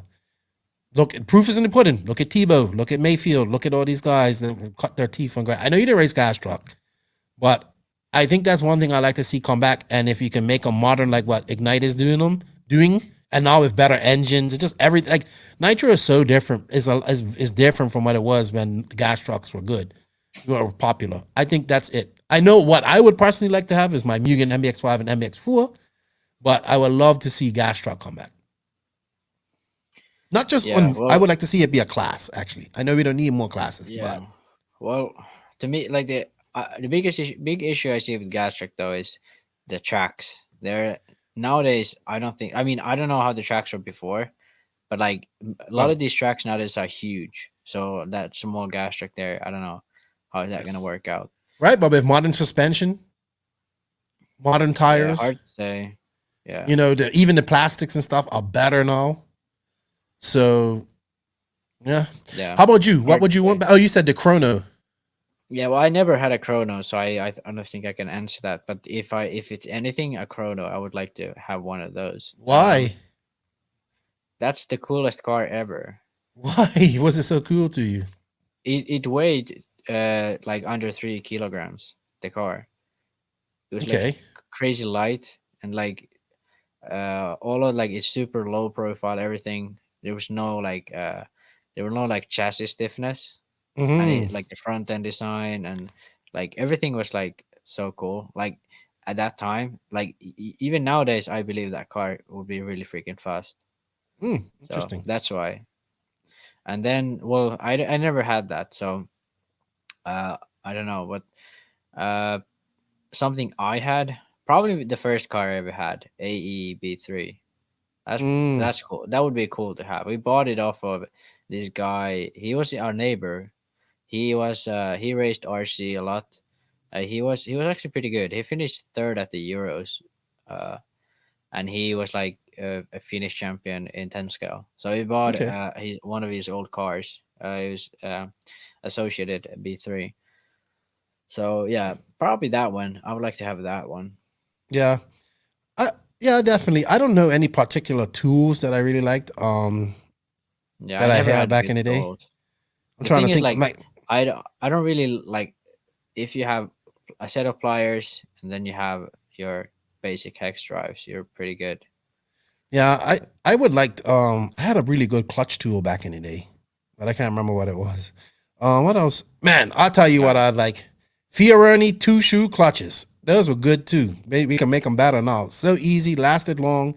No messing with springs or nothing. Just boom, and you put them on. I like that back too. yeah. But with adjust, we can make more adjustments. Good question. Good question. All right, dude. We have two more questions.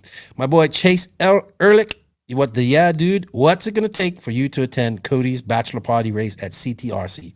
A plane ticket and a place to stay in California, dude. That's what it's gonna take. I would love to come out and hang with you guys. Maybe it's possible. We'll see. We shall see. CTRC, what's up, guys? Love you guys like life. And the last question is from Brad Maynard. Who will be more effective if he says will Very help Boots? I believe he wants to know who will be more effective, HORC or help with Boots' new mechanic.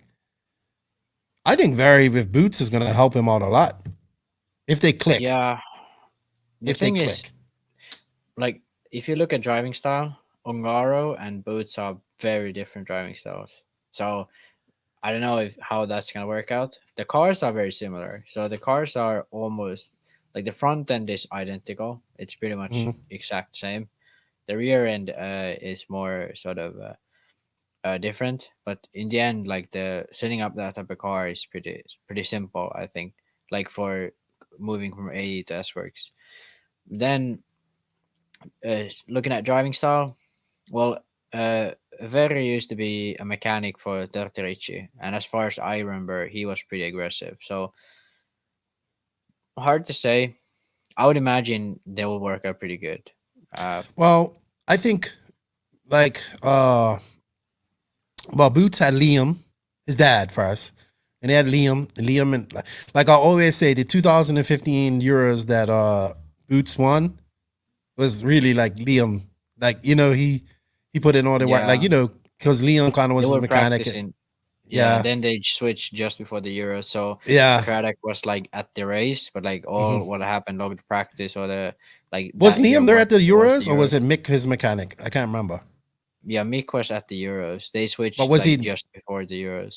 right? So Mick was his mechanic at the Euros, and Yeah, was Liam and there? the thing, I know, no, So I always say yeah, but that the that thing was is, Liam's Euros because he put in the yeah, work with Boots prior to that. yeah, and the thing is, what I heard from like what I heard and what I saw was like Boots Racing was really dependent on like the mechanic. Mm-hmm, Sort of mm-hmm. like when Craddock was running the show, like a lot of the setup options they did, like Craddock sort of ran it. I don't really know what happened behind the scenes, obviously, but like Boots sort of needs that guy to be like, hey, this shit needs to happen. And this is how we're gonna do it, and that's what sort of Liam did. Like when they were Mm-hmm. practicing, Like he said, like they were always like super like strict on what they did and sort of focused on the thing. And I feel like Boots is one of those guys who need it, Mhm. because he, at least at races, he gets really like irritated and all that. So I can see him not being the most meticulous guy, even though he's probably, I don't know, but I would imagine he practiced quite a lot, and he's a really talented guy. So I think very might be the right thing for him. And especially I don't know about engines, but I feel like very is pretty good with engines. So Okay. I think that's gonna help Reds as well, not only Boots. All right. Cool. Cool. I think it's going to be a plus for him. And like I said, congratulations to Elliot. They're expecting their first baby. That's going to be a big difference in life. But Boots is still young, 26, 27, I want to say, maybe. Maybe getting close to 30 now. I don't know. I would I say don't it's know. close to 30. He's the man with the Hard to best hair say. in RC, dude. That guy's hair is always on fleek. Always on Yeah. fleek. All right, Maxie. You know what? I don't think we have a Sun City RC Dawn and Quiet this week. We've been talking for quite a long time. We're gonna go into my Tekno RC. Oh, sorry. You know what? Thank you everybody for the questions. I'm sorry. We need to get some more questions, but we get caught up answering and it takes so long. But we thank you for the questions. We would like to get some more. And thank you to Beach RC for the continued support. Please, if you guys can, check them out. Use the affiliate link. It helps the podcast. It helps Beach RC and, you know, shows everybody some love. Max, thank you for answering the questions. I'll bring you back for our conclusion. But right now, we're going to go on to the Tekno RC main interview with Lugz RC owner Bryce Beaver. Tekno RC. Tekno RC. Tekno RC is a premium manufacturer specializing in 8th and 10th scale high-performance off-road RC buggies and trucks. Visit www.teknorc.com for a complete catalog of their products. Tekno RC. Excellence in engineering. Hashtag Tekno Takeover.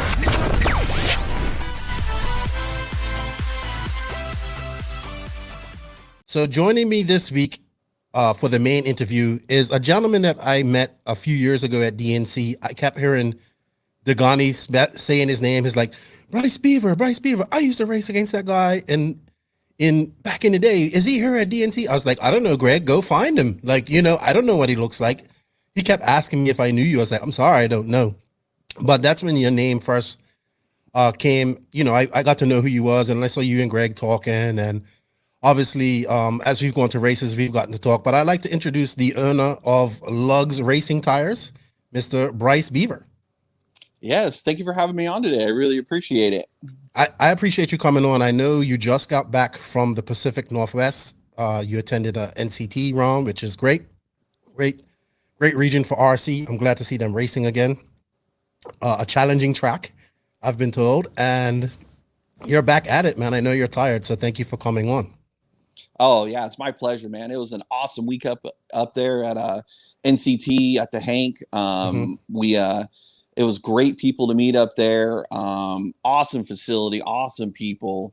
Had a blast. So it was an excellent time. Your first time to the Pacific Northwest? No, I went to Burlington. Okay. 2019, I went up there in Burlington, so north of Seattle. Okay. I went there. Because I know your partner, Nibs, he's been up there quite a bit. Brad, he's been there before, I believe, and he knows those guys. Like, he knows Austin and those guys, too. Yep, yeah, Austin, Taylor Wonders, Joe Scales, all those guys from up there. We have a good working relationship with them, and it works out well when you travel and you know people that will be able to help you out and bring you tables and chairs and kind of get all that stuff that you can't bring traveling in. So it's great to have an RC community like that willing to help out. Yeah, it's really a hidden gem of the RC world in America, the Pacific Northwest. I know it doesn't get as much credit as it usually does, but they really put on some great races. They have a great community up there, and it seems like everybody has fun at their races. So I'm glad you went up there, and shout out to the Pacific Northwest. So as you guys know, Lugz Racing Tires, or Lugz RC, is a sponsor of the podcast, which I greatly appreciate that of you guys. You guys are hitting it hard here in 2021. coming out of the box swinging, which I like to see. A small company trying to taking on the big guys. We're gonna talk more about Lugz tires here in a little bit, but I want to learn a little bit more about you and racing in NorCal, because I believe you're the first North California racer that I've had on the podcast, and I know that NorCal don't get as much love as SoCal, so you got to represent for the NorCal guys. Yeah, that is true. We it's kind of NorCal, and SoCal kind of a battle, especially back in the mid '90s when the RC started to take off. It was a huge battle between us up here and going down there to beat the LA guys. So that was like in NORCA days and all that stuff. Yeah, NORCA days. Then huge, and then we started to kind of show them down there that we had talent up here, and then then they started traveling up here to see us, and then it was a whole different world once they came up here to us. Yeah, because that Delta RC track, it's been around it's still around, but that track has been around forever. I remember reading about that in the magazines back in the day. Yeah, Delta RC is still around, but a lot of us up here in NorCal got started at either Sacramento Mini Wheels in the early 90s, or the Hobby Warehouse days. And everybody remembers Hobby Warehouse. They were kind of the first company out there, I think, to start doing mail order in RC Car Magazine, the Motorman Challenge. That's kind of where we all came together at Hobby Warehouse. Interesting. And now you have A-Main up there, Chico. You have CVR, which is a good track. You don't have do you still have Rick's track, or is he's moved fully to Oklahoma now? Yeah, Rick's fully moved to Oklahoma. Yeah, but I'm about an hour and a half from A-Main. Yeah. Yep.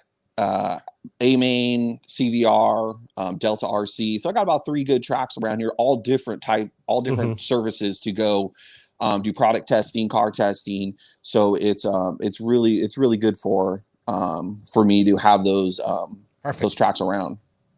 Sweet. So I always like to find out, how did this all start for you, man? When did you get exposed to RC? How old were you? What was your first car, your first race? Yeah, so I got started back in mid '91. My dad, he was the president of the CGA, the California Grocers Association here in California. And he was in charge of putting on conventions every year for the grocers and the food industry in LA, Vegas. And one of his things he did there was he did games or entertainment. And the one year he did RC cars. So we ended up going to a local hobby shop here in Sacramento, RC Country we went to, and we picked up 2 RC cars. And the first one we got was the RC10 pan car, the gold pan car. Owner car, right? The pan chassis, yeah. The pan chassis. We got that there. The old school battery charger with the dial on it where you turn it to the 15 minutes and it's clicking like a timer. Got those, got batteries and bodies, kind of got all that stuff. And we took it home. We built the kits. I mean, it took us about 2-3 weeks to build 2 kits and kind of got everything put together. And then we went down to the convention and ran them down there, and it was a blast. Like, there's so many people wanting to run them. We had kind of like an optical course set up for them.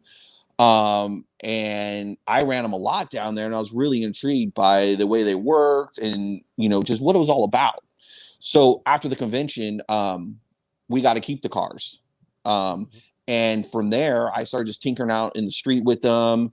And then we found out that going back to the hobby shop to get parts and batteries and stuff like that, the RC Car Magazine, we got and started read up on that. And then we found just less than a mile from RC Country, the hobby shop, there was a track that was in town here in Sacramento. And I started going to that track probably 92-ish. And then kind of that's where it's all began. Back in the day, seeing Brad Niblink met there, Matt Francis, Mark Francis. The Francis brothers were from NorCal? Yes. I didn't know that. I didn't realize that. Okay. Yep. Met them. Just a whole bunch of people we met there. And that was young, what, 6th grade, 7th grade, kind of in that realm when I started going to the off-road track and just seeing what it's all about. And it was pretty eye-opening going there and checking all of it out. He was hook, line, and sinker. That's what was. Yes, yeah. I was. And my dad was hook, line, and sinker too. Like, just wanted to go to the track every day to, you know, watch racing, talk to the guys there, and just kind of get the inside scoop on it all. And man, I was there 5 days a week, every day after school. Really? Oh yeah. My dad would, or my mom would take me to the track and drop me off. And oh yeah, I was there all the time. I loved it. Loved it.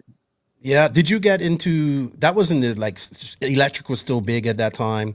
Did you follow it into the nitro explosion in the 2000s, like late 90s, early 2000s, when nitro kind of blew right up? Yeah. So back in like what, 90, 96, 97, when the 10 scale was so big, like two-wheel mod was huge up here, 30, 40, 50 guys up here a night on a Friday night, club race night, racing two-wheel mod up here. Because, you know, we had, you know, Matt Francis, world champion up here. We had Rick Velo was up here. Rick Velo. We had HBI, right? Yep. I remember that name. Philip Atondo. We had the Dassonvilles up here. We had Brad. We just had a bunch of fast guys. And, you know, back in the day in the 90s, to be sponsored by Associated or TLR, it was a privilege to be sponsored. They just don't hand those out like candy. And, you know, we probably had 8, 10 factory chassis drivers up here on Friday nights running. And it was the kind of the premier spot to be up here in NorCal to run. So it was a pretty exciting time up here in NorCal. And then about that same time is when the Motorman Challenge started happening here at Hobby Warehouse. And that's when Kinwald started coming up, Hodap, kind of all the faster guys from LA started making their way up here to kind of check us all out. And that's when the scene really exploded, 97, 98, 99. And it just took off from there. I could imagine. That's kind of the years I was out of high school and kind of still dabbling in RC, but still buying the magazines and reading them and stuff. Like 99, 2000, when I really got back into it serious. I got to ask you, who was your first sponsor? They weren't giving them out like candy back then. Did you get a sponsor back then? Yeah, so I had a sponsor. I think I had a sponsor back in late 92, 93, when the Reedy race was at Livermore. There's a track in Livermore, an indoor 10 scale track there. The Reedy race was there, and Mike Reedy was there. And I qualified in the B main in open that year. And he just started coming up and talking to me, and I had no clue who he was. And he offered me, you know, the Reedy associated sponsorship, which comes, you know, the Reedy Motors and associated, you know, chassis sponsor. And I was more than shocked to see the guy, even because I read about him in magazines, this and that. And, you know, so it was Mike Reedy that, you know, offered that, you know, olive branch out to me to help me out, because he saw the potential that I had at that Reedy race, which was very, for me, shocking to see, you know. And we had, you know, Matt and Mark Francis already running, you know, Team Associated up here. So it was, I'm very grateful that he, you know, I introduced to him. Well, I mean, it must have been, what was he saying? Can you remember what he was coming up and saying to you when he was talking to you? Did you think, hey, this guy might be lining me up for a sponsorship? It was a big deal. I didn't even think he was going to offer me anything. I know who he was, and I saw him in the pits kind of, you know, doing his thing, because and you walk by, you know, Mike, when, you know, back in the day doing 10 scale stuff, and all he had is his little pit spot, and all he had were motors lined up there, his soldering iron and brushes and cutting motors and doing all this. And then all the, you know, big guys named motor, Pavitas, you know, Kinwald, all those guys, Matt and Mark, all their motors are sitting there all labeled with their names on them. And like, you walk by like, man, I wish my motor would be on his table, have him, you know, tweak the springs or whatever he does to them. And I was like, man, that'll be so cool, you know. And I don't remember what he said to me, but I just remember I was watching the races, and he just could stand up right next to me, and we just started talking. And I wasn't even, you know, 7th grade, 6th grade, you know, and I'm like, wow, this is Mike Reedy, you know, look, it's like an icon in the sport, you know, talking early 90s icon. And it's like, it just all started from there for me. Awesome, man. You know, it seems like a lot of the California guys and guys who have, you know, really good in 10 scale or back in the 90s, they have a Mike Reedy story that was sponsored by Associated. And it's really cool. It's too bad, you know, he's gone. I would have loved to have sat down and talked to that man, and his knowledge and input into the industry would have been so awesome. So you did did you ever, so you're doing all the electric stuff and whatnot. Did you take a break? Because as long as I'm known, you always run TLR, and was you racing nitro? Because like I said, Greg always said that he used to race against you, and like you guys used to battle back in the day. So Greg did some 10 scale racing too, but I'm assuming it's probably more nitro. Yeah, so I think I got it in nitro like 90, probably 98, 99 with the truck, with the 10 scale truck.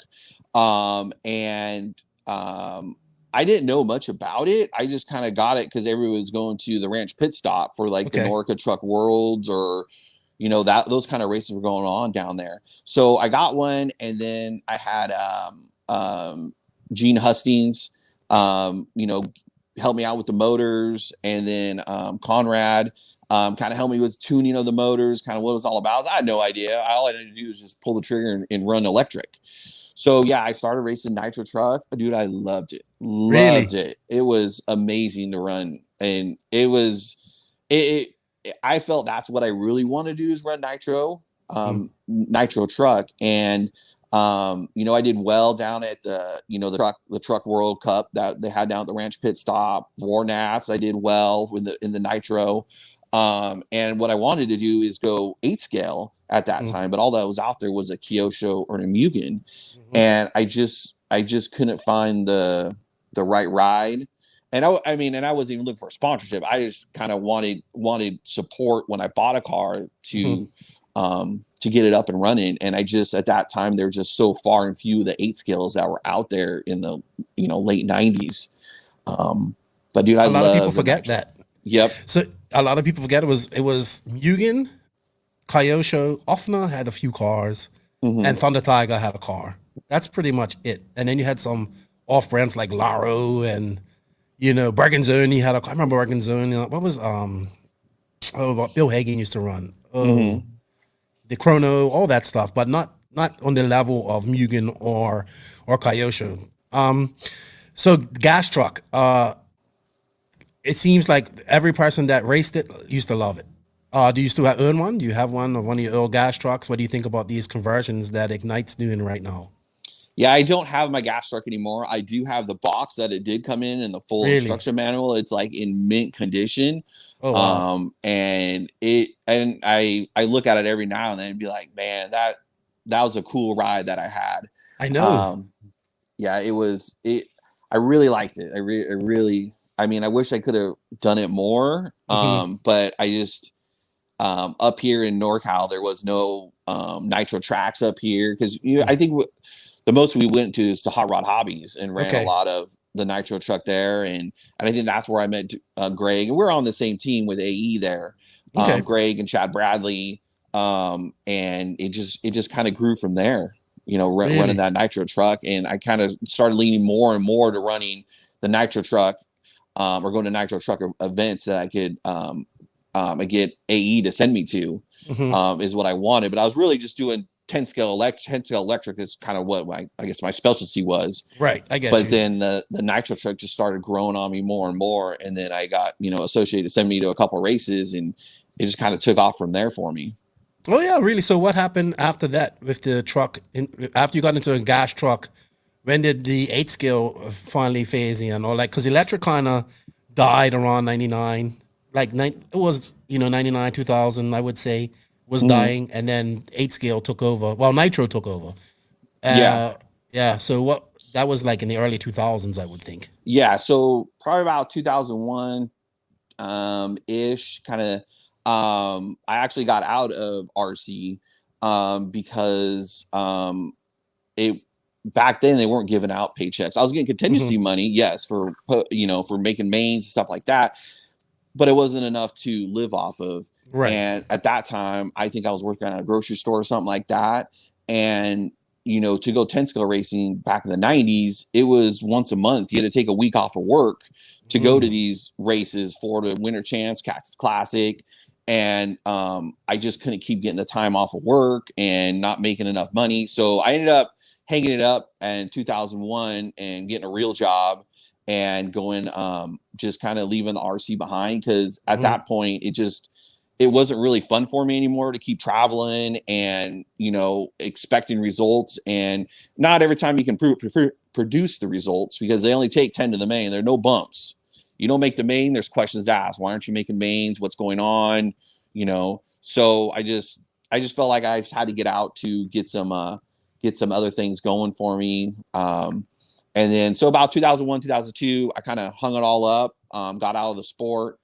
And then I was always in contact with Brad, Matt, and Mark Francis throughout the years. And then about 2015, I started wanting to kind of get back into, I needed a hobby is what I needed, because I'd worked my way up, my career up. I had time off. I was able to get away from work.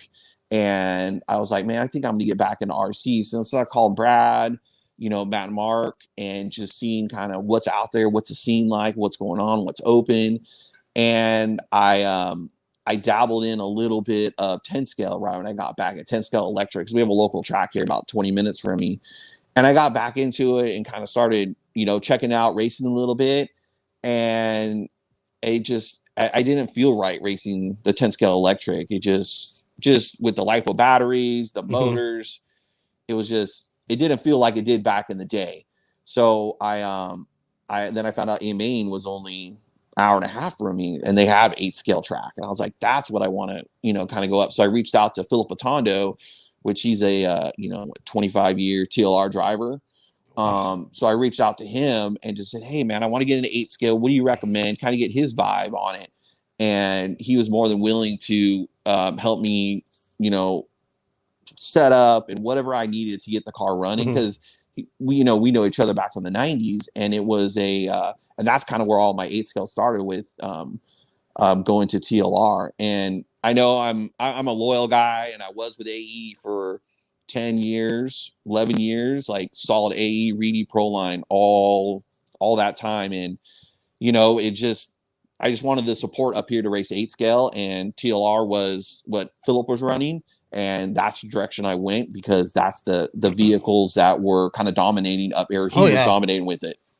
The low-C platform was far superior than what year was this we're talking about? It was 2015, so that was the 3.0. Okay. Yeah, I was thinking it's a little earlier, but wow, you only got back in 2015. Wow, yeah. I thought, wow, okay. You took a long break. Yeah, well, I mean, I got married, I got, started a family, just kind of had to get things more situated, that it wasn't, because, back then, not like it is now where everybody's getting, paychecks, like big paychecks. Back then, they're only handing out a couple $100 for making mains and stuff like that. And I was like, yeah, this ain't going to cut it for me. I got to find something that's legit. Yeah. Because back in the day, I was at the track all the time. That's all I did 5 days a week, race, practice, race, practice. And that's all I wanted to do. So I did a little bit, a little college afterwards, but all I could think about was racing. All I wanted to do is go to the track. All I wanted. Yeah. It must have been hard to walk away from that, but you have to make money too. Correct. Correct. Yep. I had to make a decision what I wanted to do. And I decided to just kind of hang it up and go a different direction for a little bit. Well, you're fully back into it now. You've been traveling quite a lot lately. We're going to talk more about that. Just to wrap it up on NorCal and whatnot. Why doesn't NorCal get the love that SoCal? I get it. Well, SoCal's like the Mecca. Everybody knows that's where it comes from. But you guys have great tracks. Right now, you have some fast young drivers. Kyle Turner, Jermaine Robinson, your son, he's doing well. Atondo can still lay it down.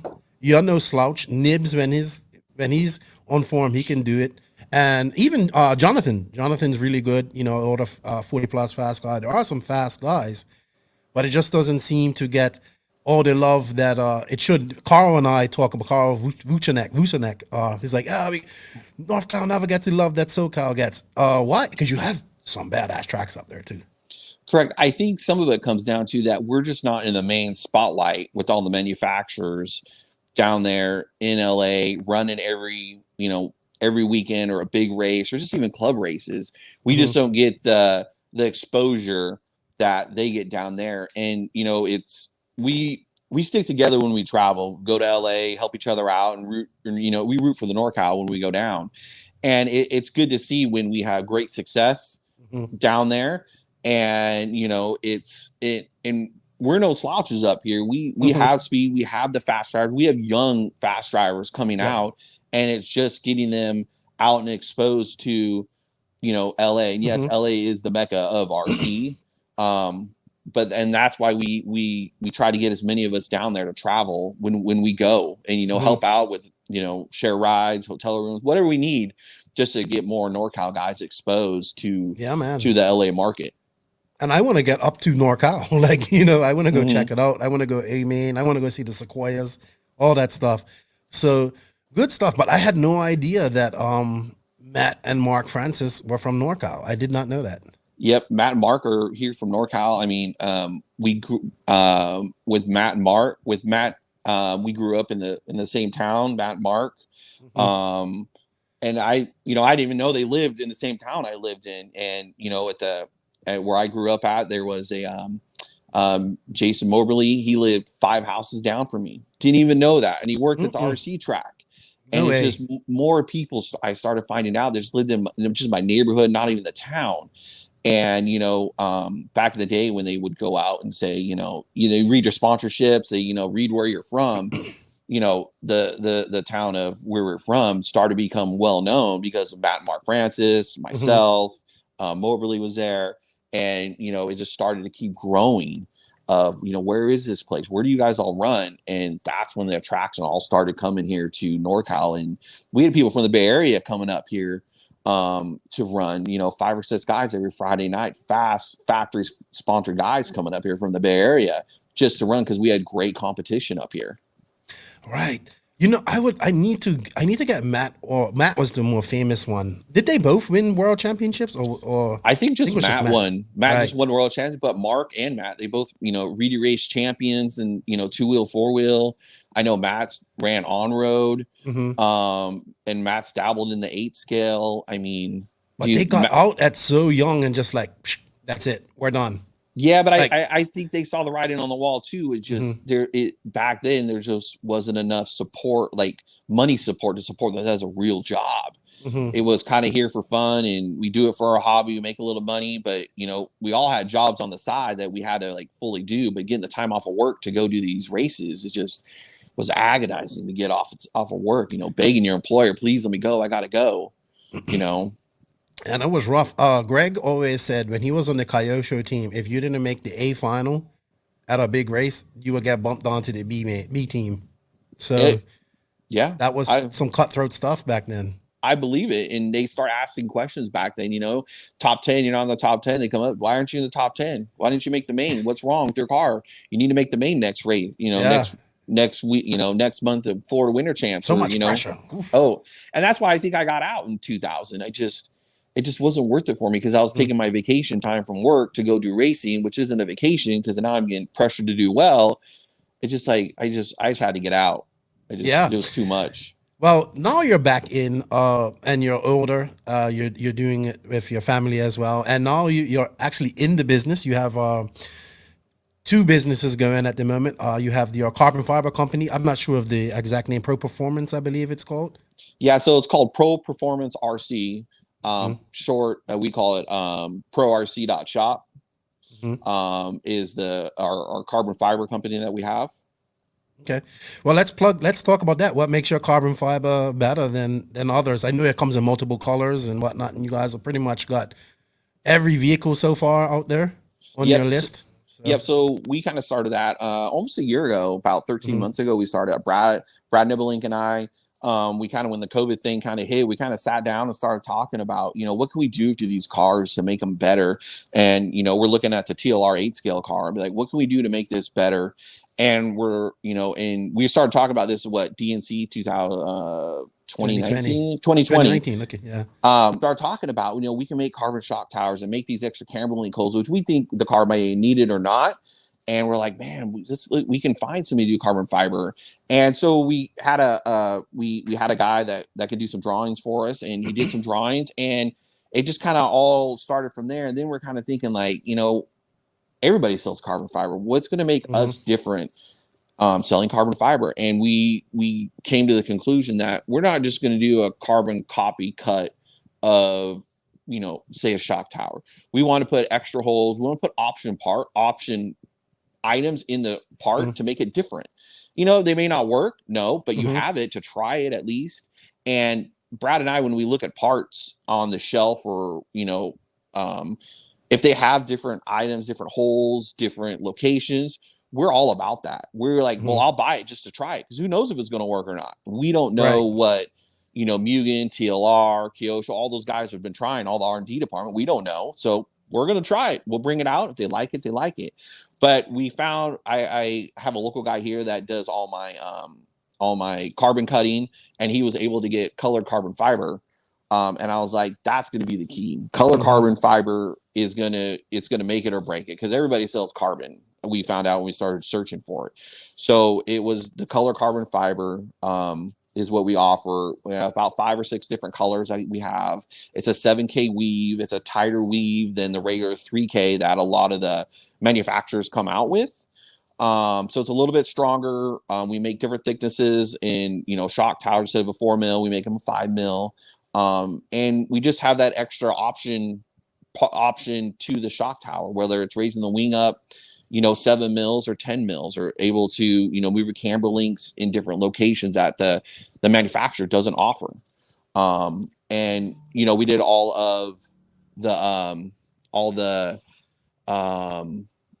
we did a majority of the 8 scales that are out there. Some, you know, TLR we started with, that's what I run. And then we went on to the Mugen. We did, some Kyosho. I got some Kyosho stuff in the pipeline now to do. AE car, hot bodies. We do a lot of hot body stuff. And then we dabbled into a little bit of the 10 scale stuff. The problem with our 10 scale is that we don't have a lot of 10 scale. I don't run 10 scale right now because we're so busy. Brad and I don't. We don't have time to go out and go test parts and to see durability, because we like to durability check our stuff and make sure it works. And we just don't have the time to go out and go do that now. So we just came out with some TLR 10 scale stuff. So we know some local guys from back in the day that, you know, we trust, and we trust their opinion on does it work, does it not. But we get a lot of people wanting the color carbon fiber for the AE car, Schumacher car. Awesome. I mean, it just keeps piling in. Everybody wants these requests. And I was like, I just don't have time to do it, draw it, and you know, but it's good though. It's a good business, and people like the color, and the color pops more when I'm local at the track than on the, you know, on the website. People saw it this weekend, and it was like, wow, that's all they want is colored parts. And I'm like, yeah, it's good to be different. You get tired of everybody having the same black carbon fiber. It looks cool, but color looks great. And where can people find this? Well, let's plug your website for that. You have a website, or just follow you on Instagram or something? Yep. So on our website is prorc.shop, and we're also on Facebook and also on Instagram. We're on there. We have a full web shop with all the parts that we offer. Color options are all on there as well. If you guys have any questions or anything, or you know, anything one-offs, you can feel free to email me, Bryce at prorc.shop, and, you know, I'll get back to you. And, you know, I do every now and then, if it's worth my while to make one-off parts. I make chassis for some guy out of New York for his on-road car. I don't even think it's really? on-road. I think it's a sprint car. I think I don't know what they're for. But he buys the right amount from me, and I mean, it's every couple months he's buying chassis and just carbon fiber parts, and you know, it's good. And I'm trying to get into the oval guys, the sprint cars and all that, because that's starting to take off here in NorCal too. And you know, I have some shock towers for some sprint cars, but yeah, I mean, if I can get some chassis going, I dabbled a little bit in the drag racing stuff.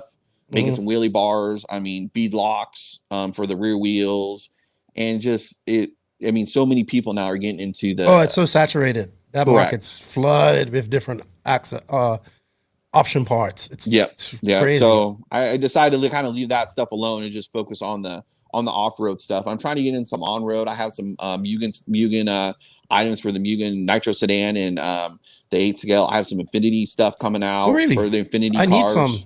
I need some. I'm gonna fix up my GT7 back there. That's the only racing they're doing here. I want to try and go get some GT racing in. Yep. So we got a lot of on-road stuff like back east in Miami.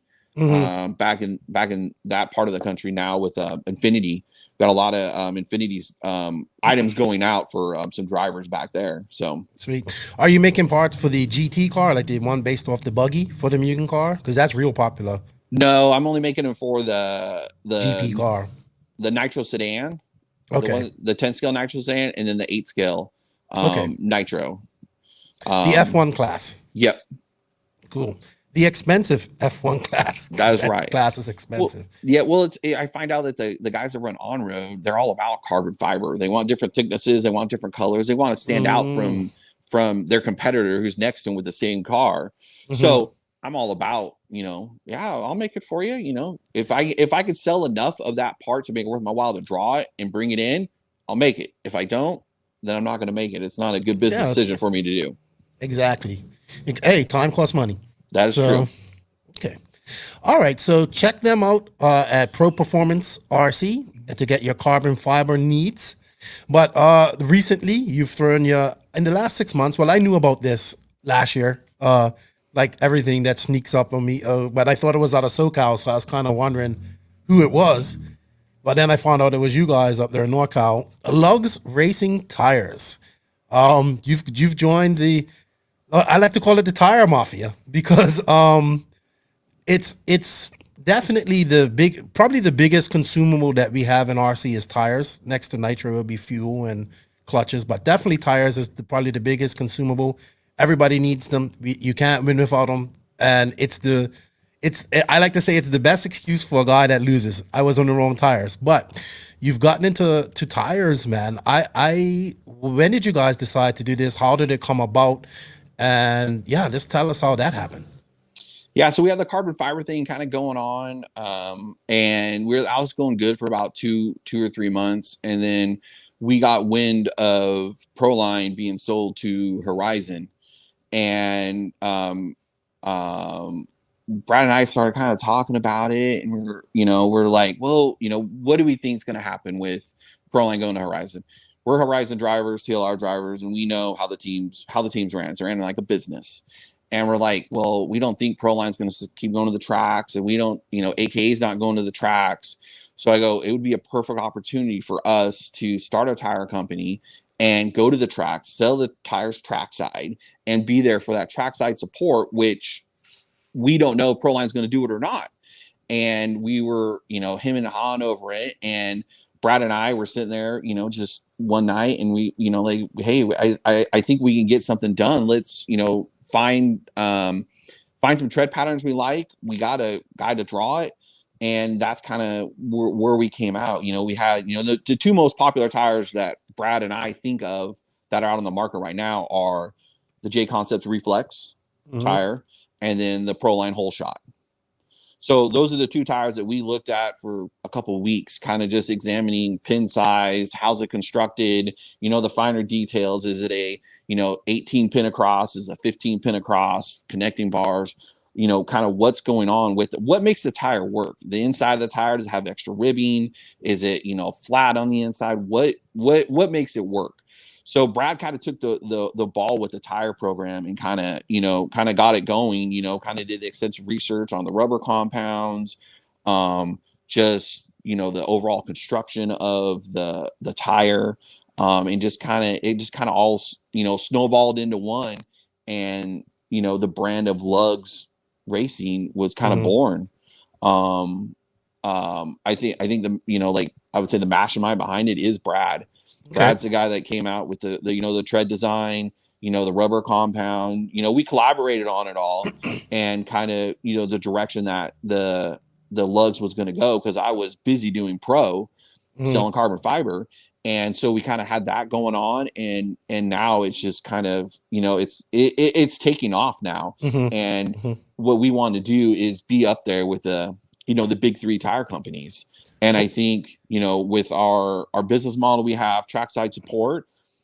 We have that coming along. We don't have all the tires that, the different tread patterns, compounds, the top three have, but we know what we need to do to get there. And I think we're far above the bottom tire companies I agree. out there on the market right now. From talking to, drivers that started with J Concepts back in the 2000s. I mean, I was a Proline driver back in the late 90s when, Tim was out in the back of the Proline truck handing out tires. So I think we're in a good spot here. We have a really great tire. I think we made in our Proto and our TQ tire. The compounds so far are good. It's a great tire, and it's something just willing to get. It's hard to get people to switch their tire brand because they're so used to a Proline, AKA or a J Concepts tires. So we're out there, pounding the pavement, kind of old school, hitting all the tracks we can hit, bringing tires. Trackside deals.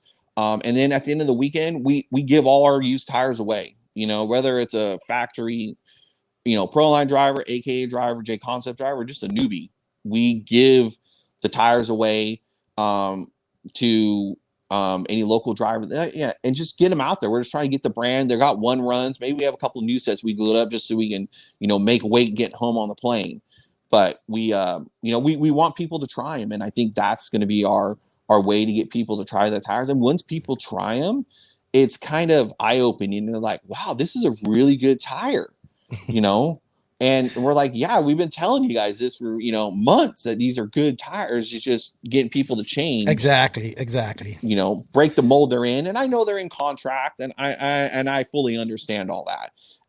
But it's just we're just trying to get them in people's hands, and that's where we're trying to go to these races, doing extensive traveling that Brad and I and my son have been doing just to get the tires out there and show that they actually work. They're fast. Brad and I make the mains. Colin makes the mains. These tires have speed. Yeah, I'm an intermediate driver, 40 plus old guy. I know that, and I can't make the pro main. I know that, but I know they're fast and intermediate. And if they're fast and intermediate, I think they have the speed for a pro guy. And that's kind of the one thing that Lugz Racing is missing. I know we have Philip Patondo. He's an old guy too. He's in a 40 plus, you got driver. Kirkman. I got Kirkman too.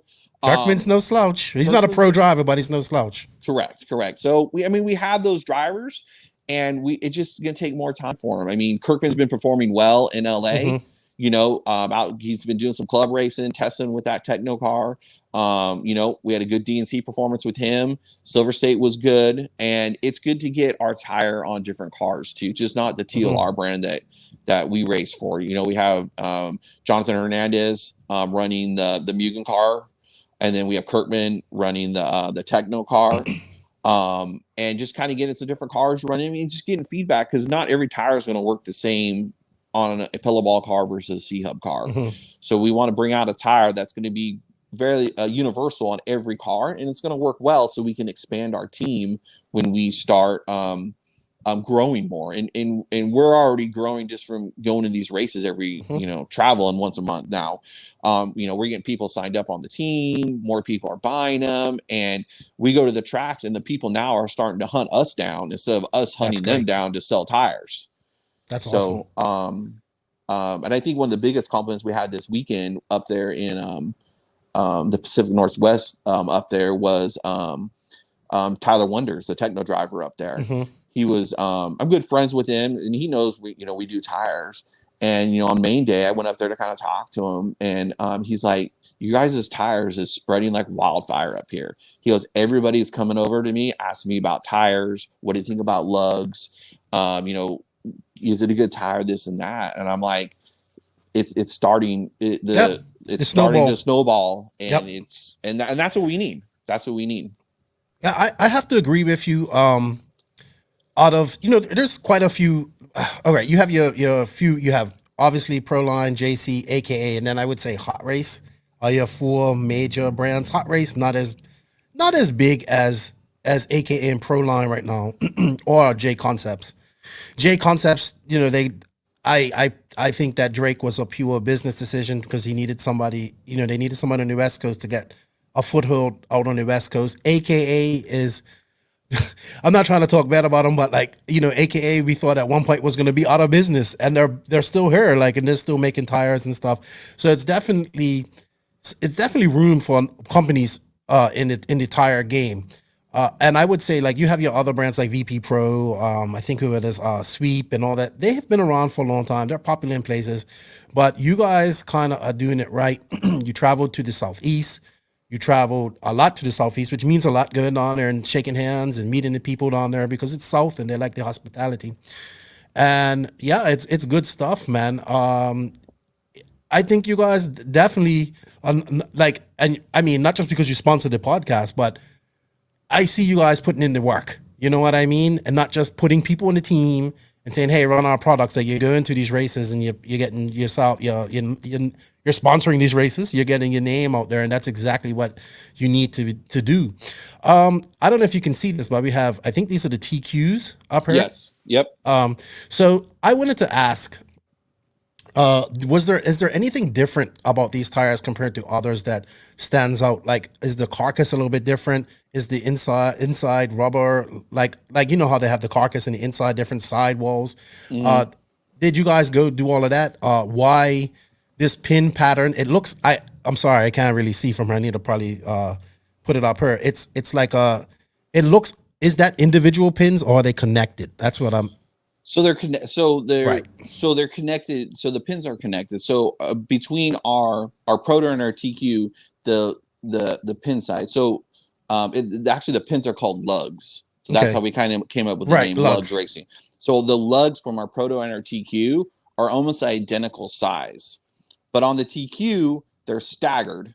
The pins are staggered, and the middle pins, and I want to say probably the 8 or 10 pins in the middle, have connecting bars on them. So about halfway down the lug, there's a connecting bar and we felt that connecting bar on that tire gave the pin more support when you're out running the tire. Because the problem we found, but with Proline tires on like hole shots, you run a set of hole shots and they start to get edge, they get that knife edge on them. Mm-hmm. The pin's done. The pin starts to fold over and they're slower. So when we went and started looking at, you know, J Concepts tires, they started to have, you know, the connecting bars on some of the treads, but theirs were only like on the middle two lugs was what theirs were on. So Brad and I, when we were talking about the design, we're like, well, we're gonna space them more out because we think that's why that tire lasts so much longer than the whole shot does. So yes, there are you know, connecting bars on majority of the lugs in the center, kind of going to the outside to give the tire more support. Our tire wheel and foam combination is 5 grams lighter than average, the average 3. Our wheel is a wider wheel, kind of. There's other wheels out on the market that we like the wider size to make our tire have a flatter profile and not rounded. I see that. So the wheels are slightly wider. Wow. Yes. We have a wider wheel and a taller wheel as well. Mm-hmm. So it just that makes that sidewall even smaller, less sidewall flex on these high grip tracks. Correct. So, and on some of our tires, we have to put the ribbing. We have extra ribbing, reinforcement ribbing on the inside of the sidewall to you know, keep that sidewall stiff and to make that sidewall more durable. But you know, we sat there when we started looking at a wheel manufacturer and designing our wheel. Like, all the wheels out there, they're all different, from, you know, Proline to AKA to TLR to J Concepts to Sweeps. They're all different, and I don't know if people really are in depth that much to their tire and wheel game, that they just run, you know, they pick up these because, you know, these are on sale. And that was me. Yep. But there's that much of a difference, and we're talking millimeters, 5-6 millimeters, that a tire is more narrow. So now you're going to change the profile, or the tires, you know, or the wheel is bigger. and it's all that changes the profile of your tire. So we came out with a wider wheel, and to get that profile a little bit flatter, because we didn't like we kind of tried to get away from the roundness of the tire, because we felt that was a lot of the reason why the roundness is more of the washiness of your tire. When you're out on the track, the tire kind of feels like it's squirmy, is the roundness of it. So put it on a wider wheel. Our tire has some more reinforcement in it. The ribs, we have, ribs that go all the way around, not the waffle pattern that some manufacturers out there have. And it's all preference too, when you're designing the mold and kind of getting all that stuff done on what your design is and the concept you're looking for. And then also, like the side of our tire with our name on it, the bigger the name on the side of your tire, that's adding reinforcement to the sidewall of that tire when you're out running on the track. So, companies out there, they got the whole sidewall, inked with names and whatever else is on there. That's affecting the sidewall of that tire. So we kind of thought that, hey, we'll run, not make our name little, but just kind of put it on there, because then we can change it. It's not much to change the mold to fill in just a little spot. And then we can make our name bigger if we wanted to. And if we needed more strength, we could do that. So that's kind of the reasoning, that our name's not, the whole sidewall of the tire, because we didn't think we needed it right now. Okay. So far so good. Yeah, and just to confirm, you have right now in your premium line is the TQs and Protos, right? Correct. Yeah. And you will you be adding more treads to that to that line? Yes, so we're gonna start probably here in about 2 weeks. We're gonna do a bar tire, or kind of like a bar tire, maybe like a slide lock kind of style, like more pins, more rubber to the ground for these Blue Grooves tracks that we're starting to find out that we're going to. So we're gonna have another tire come out for the premium line, and then all the same tread patterns we're having for the buggy is what we're gonna have for the truck too. Okay. So it should be pretty good. And your compounds are pretty simple. It's 4 compounds, I believe. Yes, 4 compounds. And so they're going to be red, white, blue, and then it's going to be the purple for the Mega Softs. And we're just trying to keep it simple. Yeah, we're going to come out with some long wears, because you're going to need long wear, down the road. So we'll have that, and we'll get those going. But we just want to keep it simple. We want to keep simple tread patterns. We don't want to make it confusing. Correct. And we don't want you to go to the track and be like, well, I need, 10 different tread patterns. I don't know what to run. Brad and I are very confident from running how much as we ran these tires that we can go to the race with just these 2 sets and 2 compounds. And that's what we're going to run. And they're going to be fast. Really? And that's basically what we ran at the Pacific Northwest we just went to. And on a track that was, from when I talked to my buddy Chuck Harris, who said the track was bumpy and high grip and loamy at different spots too. So it was like a tire conundrum up there, apparently.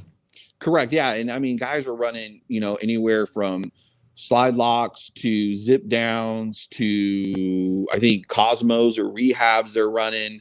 We were on the Proto tire up there, and we thought the Proto was, the Proto tire was great. It cut through the dust, it cut through the bumps. It had great drive out of the corners. It didn't roll over, wasn't twitchy to drive. But yeah, the track was very, had a lot of elements to pick the right tire to work. And, some guys didn't pick the right tread. And like you said, if you don't pick the right tire, it's an easy excuse to get out. Oh, I didn't do well because I had the wrong tire on. Oh, I know. It's the best excuse ever. What compound was you on in the end up there? We ended up on the white compound, the soft compound. Okay. I wish that we would have had some red compound or medium compound, because a lot of the other drivers were going to an S2 in Pro Line they're running, or the A2s for the J Concepts they're running. But I think ours was fine in the white compound there. I wish we would have had the red to try it, but I don't know if it would have been any better, for us. Have you you've traveled quite a bit. Have you found a region yet where your tires work better? Like on the East Coast, on certain tracks, it's a J Concepts track. You know what I mean? Like PNB kind of is a J Concepts track or any of this. Have you found you've been SoCal, NorCal, PNW, lots of, like I said, Southeast racing.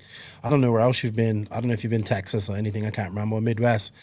But are you finding like a certain region or certain dirt that your tires prefer, or are they just working everywhere? Right now, I think they're kind of working everywhere. We haven't found a really like home run, because when Brad and I were, testing tires and doing tires, that when we travel east to, Atlanta, Florida, that region, that J Concepts are so big down there that they groove up. And once you get that JC rubber on the track, the JC tires kind of work together. Well, let's groove on the track.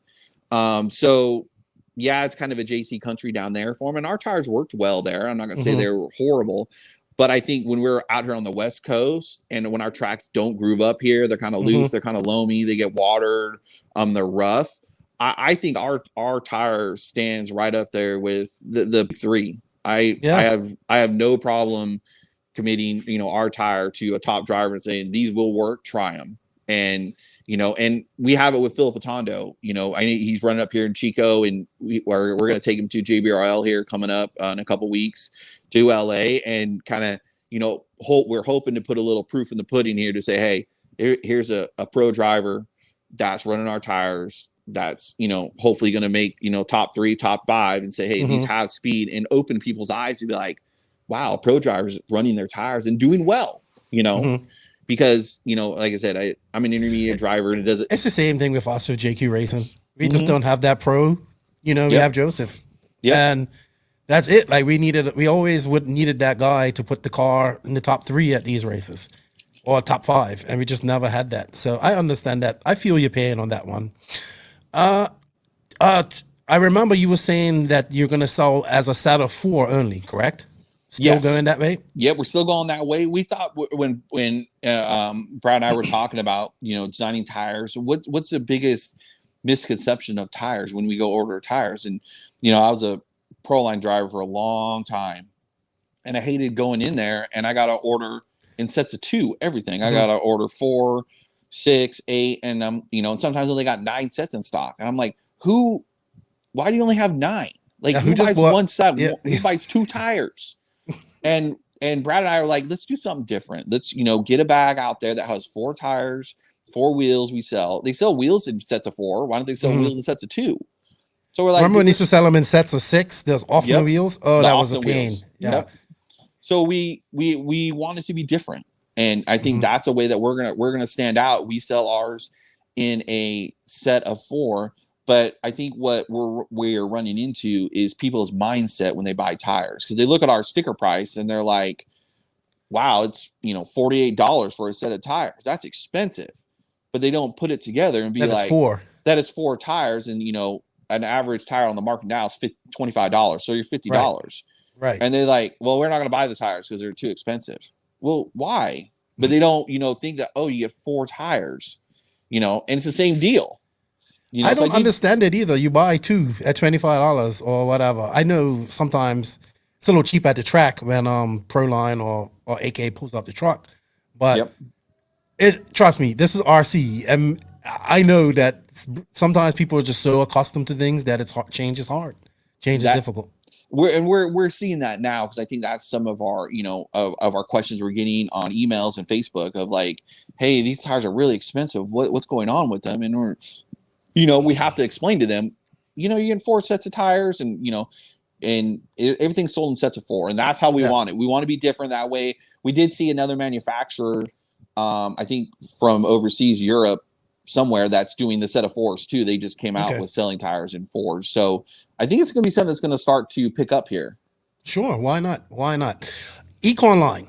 You have it's called the economy line. It's mostly for bashers. It's still a racing tire, right? Because it uses the same compounds as the premium tires, but just older molds, probably bigger pins. Cater to the bashers, but racers can use them a little bit too. Can use them as well. Let's talk about that and what the differences are. Yeah. So our Econ tire brand is Brad and I were, talking about tires and stuff, and what was out there when we started making phone calls and started to do some research, is that we were able to get our hands on some existing molds that were out there, hard to find, and we were able to get them machined out a little bit different, get some changes done to them, which we wanted. And that saves us a ton of money for getting a race tire mold made, to then modifying a couple things on this, couple $100, and we now have this change to what we want. And now we have a economy line tire because we hear when we go to the track, and when we started even doing this tire thing, we got a lot of people coming up to us, go, "What's the price of your tires gonna be? What's the price? What's the price?" I go, why what's the deal with the price? And everybody goes, "Well, we use them so much, they're so expensive that we just want a cheaper tire." And we're like, "Yeah, we agree, but we also don't want to kill the market and come out and sell our premier race tire at a cheap price, and then we drive down the price of all the tires and everybody crashes." So we're not going to do that. We're going to keep our tire prices in line with everybody else. So we decided to come out with this Econ tire.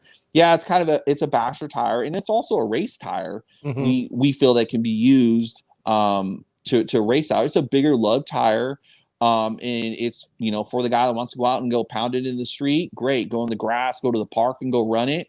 But yet also you can throw it down for out at Thunder Alley is where we ran them the most. Okay, and they work phenomenal there. We had Jose Alvarado, he ran 2 qualifiers on them at a JBRL down there when we were testing them, and loved them. Really? Awesome. Oh yeah. And so it's a cheaper price tire. Those tires there are sold 4 tires, 4 foams, and 4 wheels, unmounted. So you have to glue them. But we figured that's going to be the best way to get somebody into the sport and not be sticker shocked to spend $75 on a set of wheels and tires and go smoke them in 2 runs and be like, "What, I need more tires now?" That's where we kind of came up with the line for the economy tires. We got the big blocks out right now. We have the Y tire out right now, and we're looking to add 1 or 2 more onto that line, a bigger pin tire. And at some places, the bigger pin tire may be the tire to run when it gets kind of that, back when we used to run the bow ties or, bow fighter. Yep. And that tire may work. We just haven't been to the right track yet to confirm if that, is a tire to go to over a Proto or a TQ.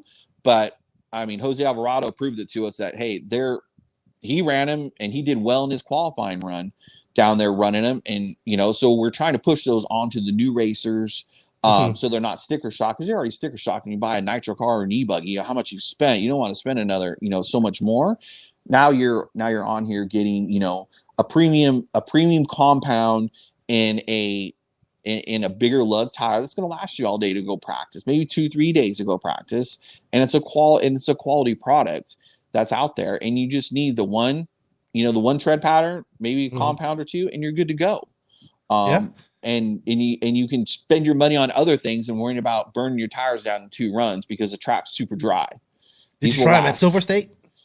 I think Nibs did. I think Brad ran him like second qualifying run. I think he did, because his thought was all the loom and the low, all the fluff, you ride the cush, you're out there running, whole shots, or reflexes. And we were there on our TQ that, to cut through, that, what do you want to call it, an inch of fluff out there, that bigger pin tire would cut right through it. And shit, his car looked pretty good out there running those econ tires. Hey, I mean, all I was thinking while I was watching that was like, this is like Crime Fighter days, like throwing some Crime Fighters and stay wide in that fluff.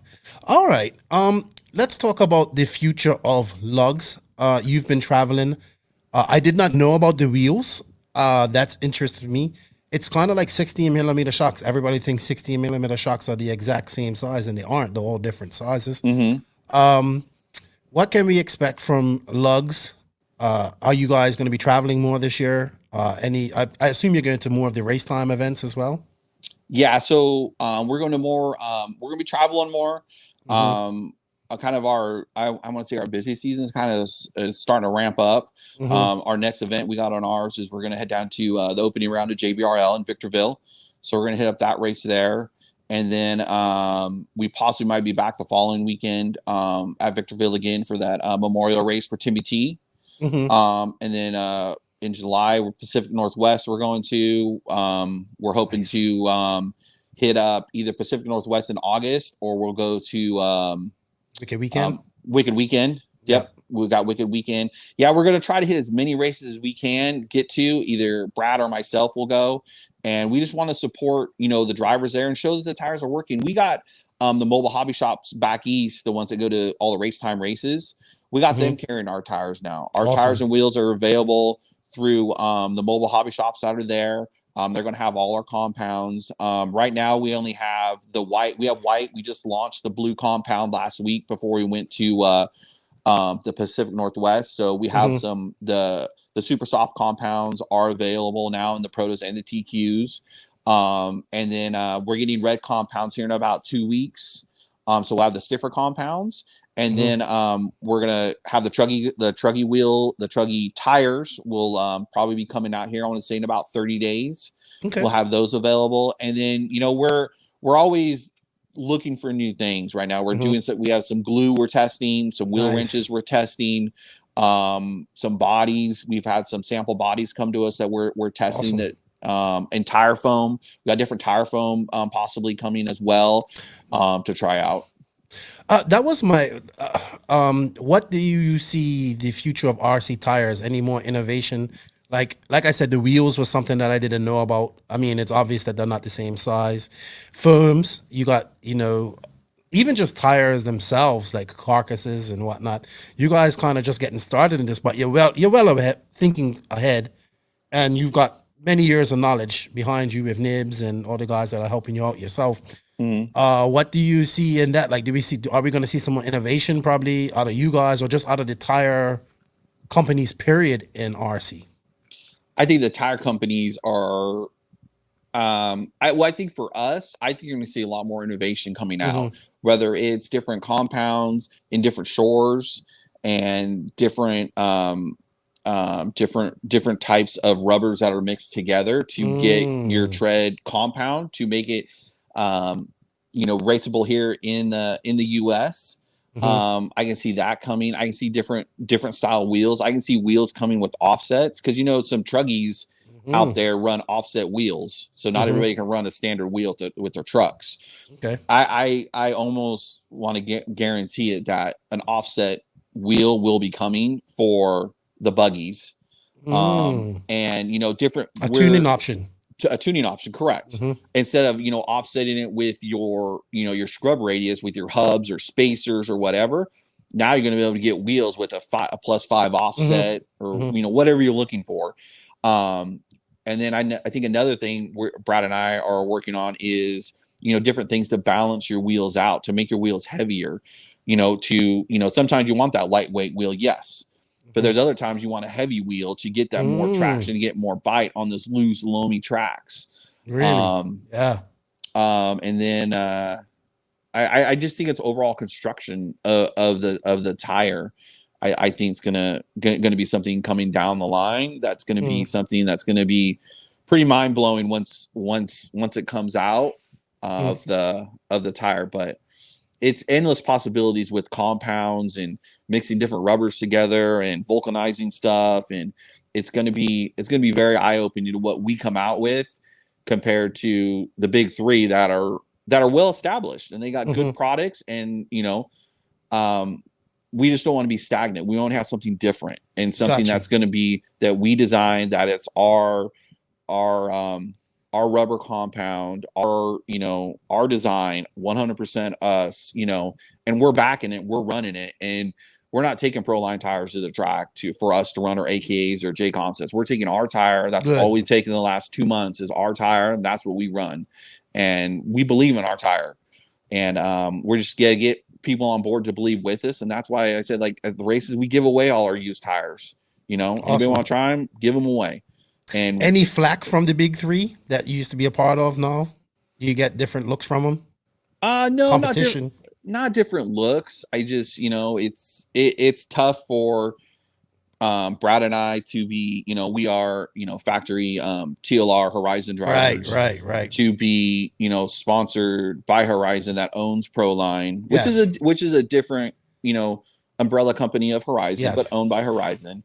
So no, we're not getting any slack. I mean, I've talked to Thomas and Todd, and everything's fine right now. We don't know the future, what's going on. And I don't think there's going to be a problem with it, but you never know. And I got a plan. Brad has a plan. We have a plan for our future with Lugz, and we want to continue with that and continue going on it. And I think that we're on the right track right now. We're definitely on the right track. I think so too, man. Like I said, you guys came out swinging. You've definitely, in my opinion, done it bigger than some of the smaller brands that are out right now. I know they have their regional places where they're popular. You guys are trying to do it nationwide, which is good. I was hoping you would come to the Nats, but I understand that why they're not going to be there. But I think you got it just takes time. I mean, when did this drop? Like beginning of the year that it dropped. So now it's June. Yeah. And it's 6 months in. So it's gonna come. More people are talking about you. And I'm sure after this interview, they'll more people know who you are. They won't know who Nibs is, but I know who Nibs is. Yep. Maybe we get him on a later date. I think you guys are definitely on the right track. And I'm not just saying that because you guys sponsored the podcast. I like dealing with the smaller companies too, because I'm kind of like this, man. I've been like this for a long time. It's time for the tire companies to get a little taste of what the chassis companies have been going through. And that's having a plethora of tire brands. But you will come out on top. The cream always rises to the top. And those who putting in the effort and work will always come out on top, I believe. So you guys are definitely on the right track. And you're racers. Like, you actually race hardcore. It's not like you're just sitting behind a dash. You guys are out there racing at these races too. And club levels. Yeah, and I think that's what's going to get a lot of racers to buy into Lugz is that we are racers. We're at the events, we're racing, and we can tell you firsthand experience that the Proto on the track, the Proto tire is the best tire to run because that's what I'm running. Not secondhand. Well, such and such is racing this, so that's the tire you should run. Well, is that really what he said, or is that what you're selling? Because that's where you got an overstock of tires in the with you. Like, come on now, because we've had that happen, right in the past, and we're like, do these suck?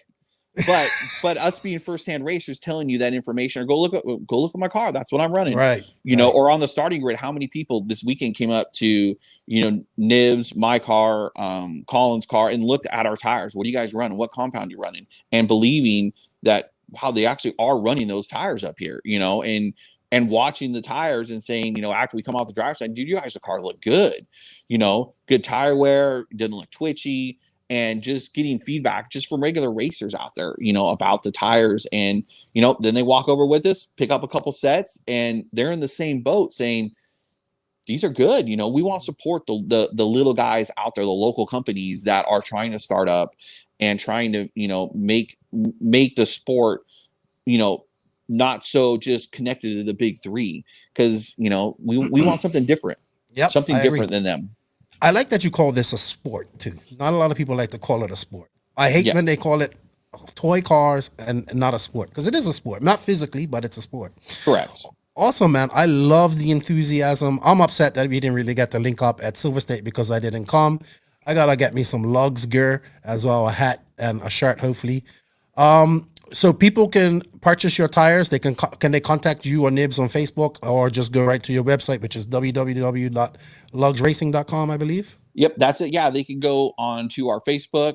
We have Instagram. We also have the website. They can also contact our Brad's information and mine information is both on the website. You can email us directly on there. Any questions?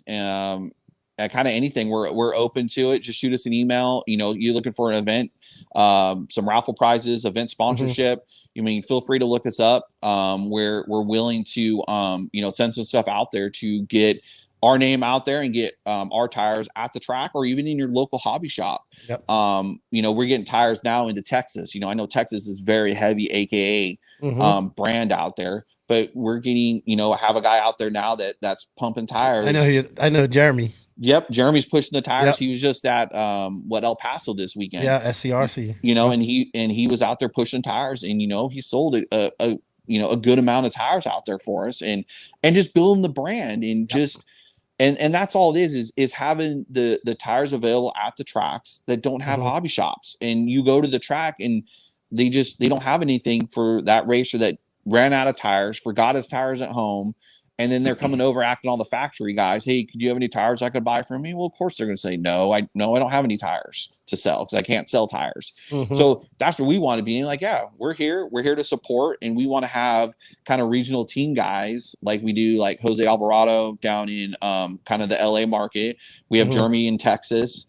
That's going to be at these local club races with tires, wheels, and have them for sale, and be able to support that local group that's out there. We need to get you a Southeast and East Coast guy. Yep. Yeah. So hit up these guys. Hit up Bryce or Brad, or use the website and go buy some tires from them. And I'm going to throw in a shameless plug here. You can use promo code NNRC Lugz in all caps and save 35% off your order from them. But let's show them some love. These guys love RC. They're racers. They got a small business and they're trying to do things. So let's support these guys and get some Lugz tires at your local hobby shop, or be that person that's running the tires at your track and get more people going. That's how things start. So check them out. And you know what, Bryce, before we close this, I'm doing my, it's like my 10 question segment, 10-second segment, but now it's called the TNR Fuels Stop and Go. So this is where I ask you some quick questions about, and you have to answer them right away. So this part of the podcast is brought to you by TNR Fuels. Here at the NNRC, we are all about the glory, and that glory is nitro. TNR Fuels is the hottest nitro fuel on the market, owned and operated by Chris Nelson and his family. Made by racers for racers, TNR Fuels is currently available throughout the USA. For more information to support the company or purchase some fuel, visit www.tnrfuels.com or contact Chris Nelson directly at chris@tnrfuels.com, or find them on House of RC or Facebook. All right, Bryce. I think you and TNR are kind of the same. Small business, racers, racers that are race, because, Chris is racing a lot as well. I love to see this. This reminds me of 90s RC all over again. And I think we've seen that a lot in this COVID era, in this last 2 years. Lots of small companies coming out and doing how it was back in the day. So it's really good to see. All right, Bryce. So I have a few questions here for you, and you can answer them short or you can answer them long, but it's up to you. Okay. All right. So the first question is, old school, Lermy, rough track, or new school, high bite, not so, no Lerm? What do you prefer? Old school all the way, all the time. See, I like that. All right, you probably said this already, but your go-to, if you was to go to either one of these tracks right now, what would be your go-to Lugz tire? It would be the TQ in the white compound. All right. We talked a good bit about North Cal Racing. North Cal Racing is, in one word. The youngsters. Okay, I could agree with that. Greg Degani always says he raced against you and knew you back in the day. I just have one, and the question is Greg Degani with a question mark. What? Out of control. I know, especially after Silver State and his interview. Oh my gosh. He hasn't changed at all. Since I met him in the 90s, he has not changed one bit, just to the way he holds a conversation with you, to the way he talks, the way he wrenches, the driving. He's out of control, but it's what the sport needs, though. It's just the characters that are out there in the pits, and that's what makes it fun. I agree. We need more of that. All right. Your son, he's getting fast. He went up to you with the PNW this week. He's been traveling with you to mostly all these races, which is awesome to see, because that's how you and your dad started. Yep. And that's how a lot of people started. And I'm all about the youth. He's definitely making a name for himself. When will the time come where you stop racing to focus on him? Probably next year, because I think he's going to move up to intermediate, and I will just be a 40 plus only driver. And he wrenches on his own stuff already, not like deep into it, but he works on his own cars, and he wants to try setup changes, and he knows stuff and what it does. And if he wants to try it, I go and change it on your car. He does his camber, he does his ride height, and I go, let's go run it. That's awesome. And it's building the confidence in him. But I've seen him grow since July of last year. He raced P&B July of last year in 2020 in the under 15 class, and he was in the B main and didn't get out of the B.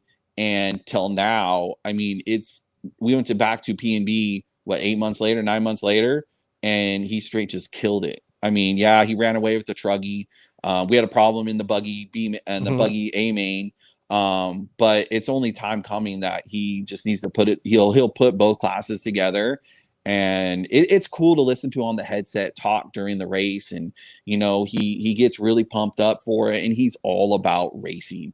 Like, he can't stop talking now because we just got home from Spokane yesterday, and today he wants to go to Burlington, which is in 4 weeks. That's all he wants to talk about now. It's going to Burlington, racing. He's so cute too, man. Oh, he's so cute. The beautiful son you have. I love seeing that though. Honestly, I hope that happens with me. Probably with my daughter now. My son's getting a little older, probably 9. But that's how it started for a lot of people, man. And I love the fact that he wrenches on his own stuff and does setup stuff. I think it's such a disservice when fathers do all of that for their sons and don't teach them that. They're just setting them up for future failure. So awesome job. Job. I like it. And I think the one of the proudest moments right now for me is, I think there's 2. It's us both winning SIC in the truggy class, right, and back-to-back races, and then even this weekend of him bumping into the open truggy A main, starting 11th. I think he started, and then he finishing 5th, top 5, and I finished 3rd. But I think the coolest thing is I was right next to him on the driver's stand, like.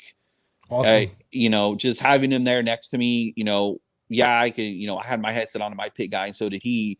But it was just, conversation with him just up on the driver's stand about driving, and, coming up on him, just, racing with him out on the track. I don't get that a lot to go race, with him, because I'm either pitting for him or he's pitting for me. I think it was a very, special moment for us. And he was so pumped to get 5th place in that race. Awesome. And he didn't even know he got a trophy, and he's not about a trophy, but he was just so pumped to get 5th place in that race. And man, just smiles all day after that. And he's so excited, and he's at that age of where he can be. And that's kind of, he started a lot earlier than I did. And, I start to see a lot of more kids out at the track. Silver State, there's a lot of kids out there with their parents, which is good to see.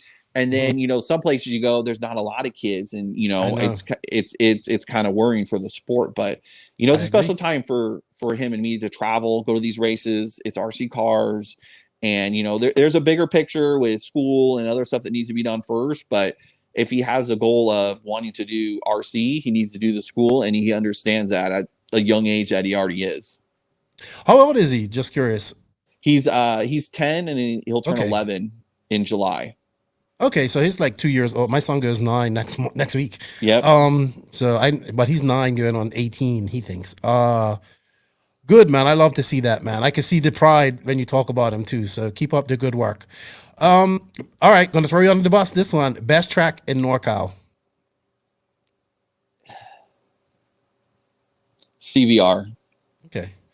I heard it's a great track. And we forgot to mention him earlier as part of NorCal. CJ Jellin, man.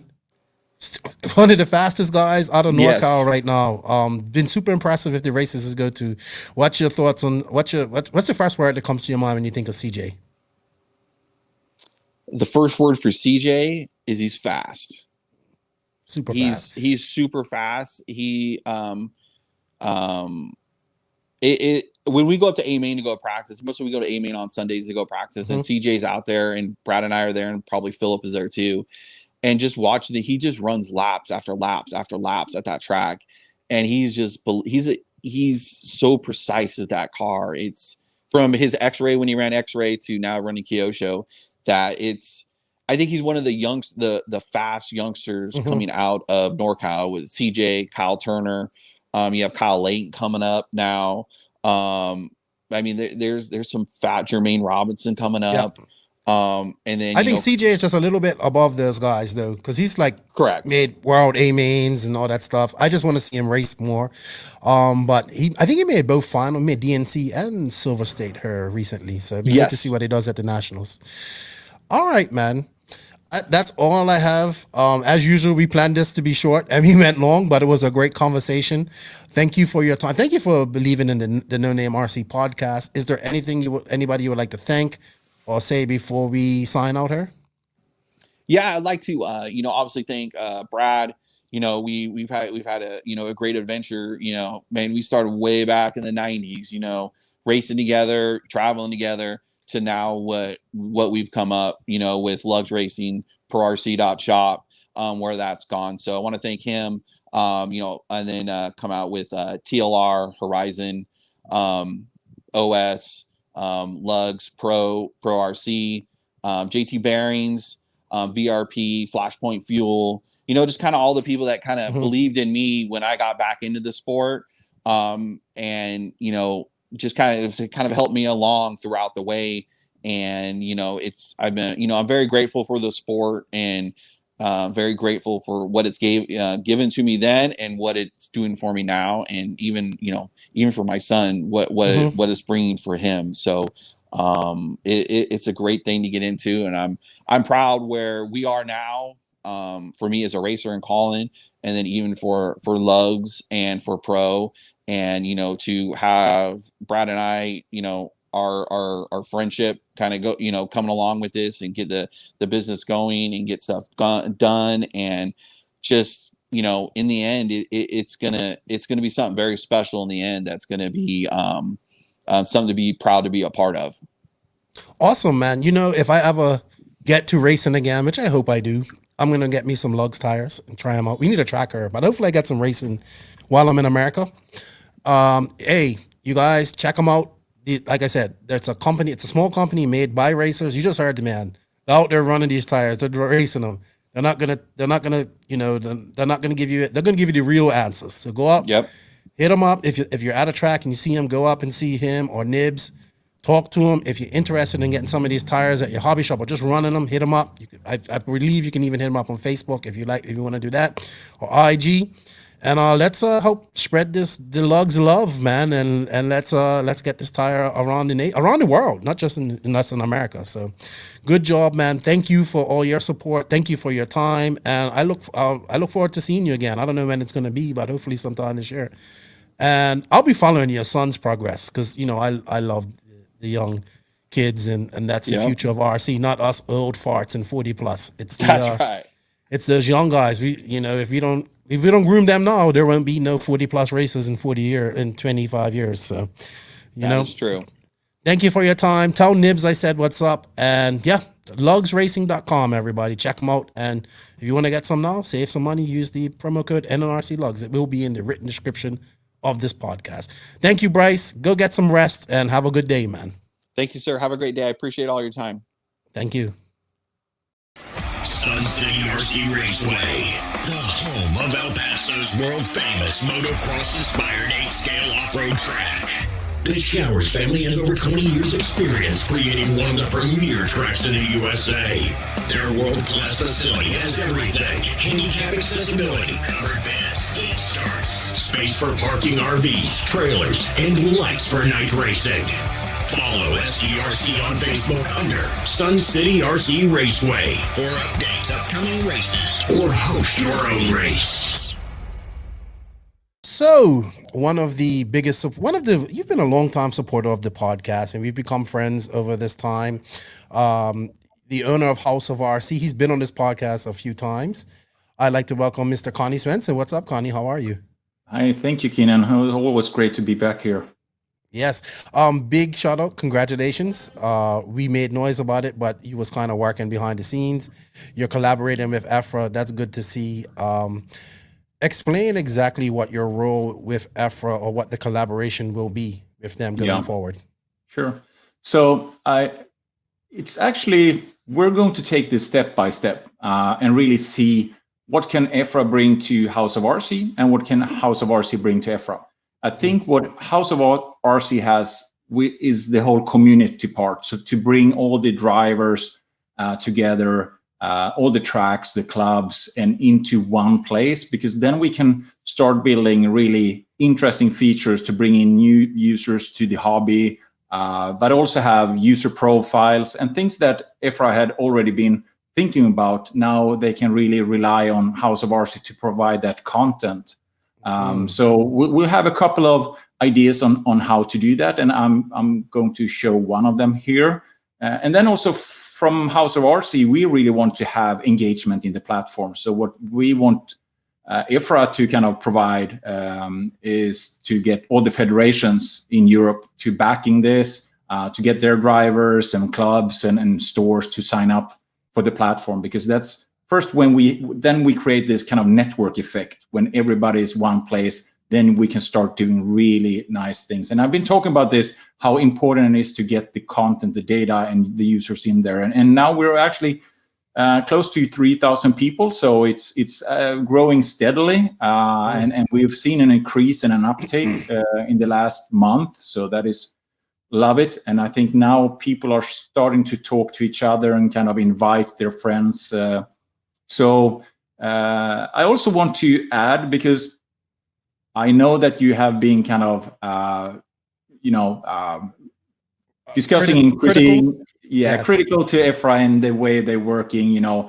They spent a year and they came up with a logo. I have to say, actually, that at least in my collaboration with EFRA, they have been very forthcoming, open, never really, and I've been in a couple of meetings, I never heard about any, blacklisting of races. They even talk about RCGP as, an inspiration. And so I think there are really people there that wants change. And I think you can see that in the live streams, that the ones that you see, they are all for this, looking at different formats, qualification, what type of content can we bring in to really engage, and also discussing the target group. Is it for the racers? Is it to bring in new people? And who are we actually serving? And they're discussing the right kind of questions. It will take some time. And of course, there are forces within EFRA and any federation that, want to keep everything as is, of course. But in this way, I'm very actually happy with how it has turned out. And Matt and Javier, we were talking constantly back and forth, and they're, asking, could this be possible? So I feel that it's awesome. hopefully That's this awesome. could be great for the whole industry. And I hope that now other federations like ROAR and IFMAR, of course, can, maybe follow in their footsteps. I agree. We listened to the live the other day, and it was good. I watched it. I was excited for you. House of RC is definitely growing. I see the competition that you was doing. Like Kevin, RC Kevin was good. Not if and they will have. That's what we need. And it's good to see, because I know you need the data in order to make this work. The more people that get involved in it, the better it will be.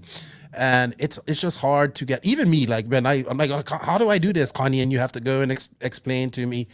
It's definitely something that has to be learned, but it's growing. And I think more and more events are happening, more and more people are signing up. I mean, even today, Wally was asking for tracks in Florida, and you was there like, oh, you can look her. And I was like, Connie's on it. Conny is on it. Yeah. But that's how we have to think, Exactly. And, I think it will take time for people to readjust. And, you're so used to, checking Facebook or Googling or something. And so people have to learn and get it into their system that House of RC is the place to go to find these type of things. I'm trying to get people to have more setup sheets. And actually that is one great thing that we did a couple of weeks ago. We've now, in a collaboration with So Dialed, the app that is all about setups. And they have, done this into science, and they support every model. And we will never go down in the details. So we hooked up on Facebook and said, how about we really integrate our platforms instead? So now you can link from House of RC into So Dialed, and in So Dialed you can enter your House of RC ID and link back to your profile. So that is really how we would love to work with others, build on what others are doing, and together we get stronger. Awesome. And you've been helping me out with the NNRC Cup, and we'll be working together at the Nationals as well. Small little things like you have to drive, like the stuff that we used to look at on not magazines, but on Neo Buggy back in the day, little things like that. Instead of just posting up lap times, we actually have some picture. I thought that was so great, and I appreciate we did that at Silver State and for the Silver State coverage. So I'm looking forward to that, and thank you. And if you guys haven't checked out the NNRC Cup, check it out on House of RC. So how about if we actually bring up the NNRC Cup here? If you can show my screen, I'll actually start with just showing this new page. This was also kind of developed before the collaboration with EFRA, but then it actually accelerated because I got inspiration from some of your interviews with people that have great beginner guides to RC. And I said, a lot of that is great content, but the things about what clubs are in your neighborhood, what are the different cars and all that could be dynamically driven from a platform like House of RC. So we created this new page under dashboards. Now we have two things here. The latest in RC, that is kind of the main page, which you're all used to. And then we have this RC in your area. So what this does is brings up all the content in your area, and then it's based on your address. So the better, if you have just specified your country, you won't get any real good precision to this. So, enter your city. That is the least you can do, and state. If you don't want to provide your street address, that's fine, but city, right? So then you can see, what are the tracks in your neighborhood? Or it could be water if you like to, have RC boats or crawlers, trails and things like that. So places are not just tracks. Everything where you can bring your RC. Really. And then you have... quick question. Are you seeing more non-racing entities signing up for House of RC, not just racing, like bashing? Racing is definitely the biggest part of this. And while you're asking, why not just look at the statistics, and we can see what are the different type of people we have. And here you see, once you go to this, you actually get the stats for your country, and this is cool, right? So in Sweden, I can see we have 487 users in Sweden. So that's great. And 57% of those are racers. But we also have 27% are just hobbyists. So they're just collecting RC cars, they're building their collections. I've seen people that has like 20, 30 cars in their profiles.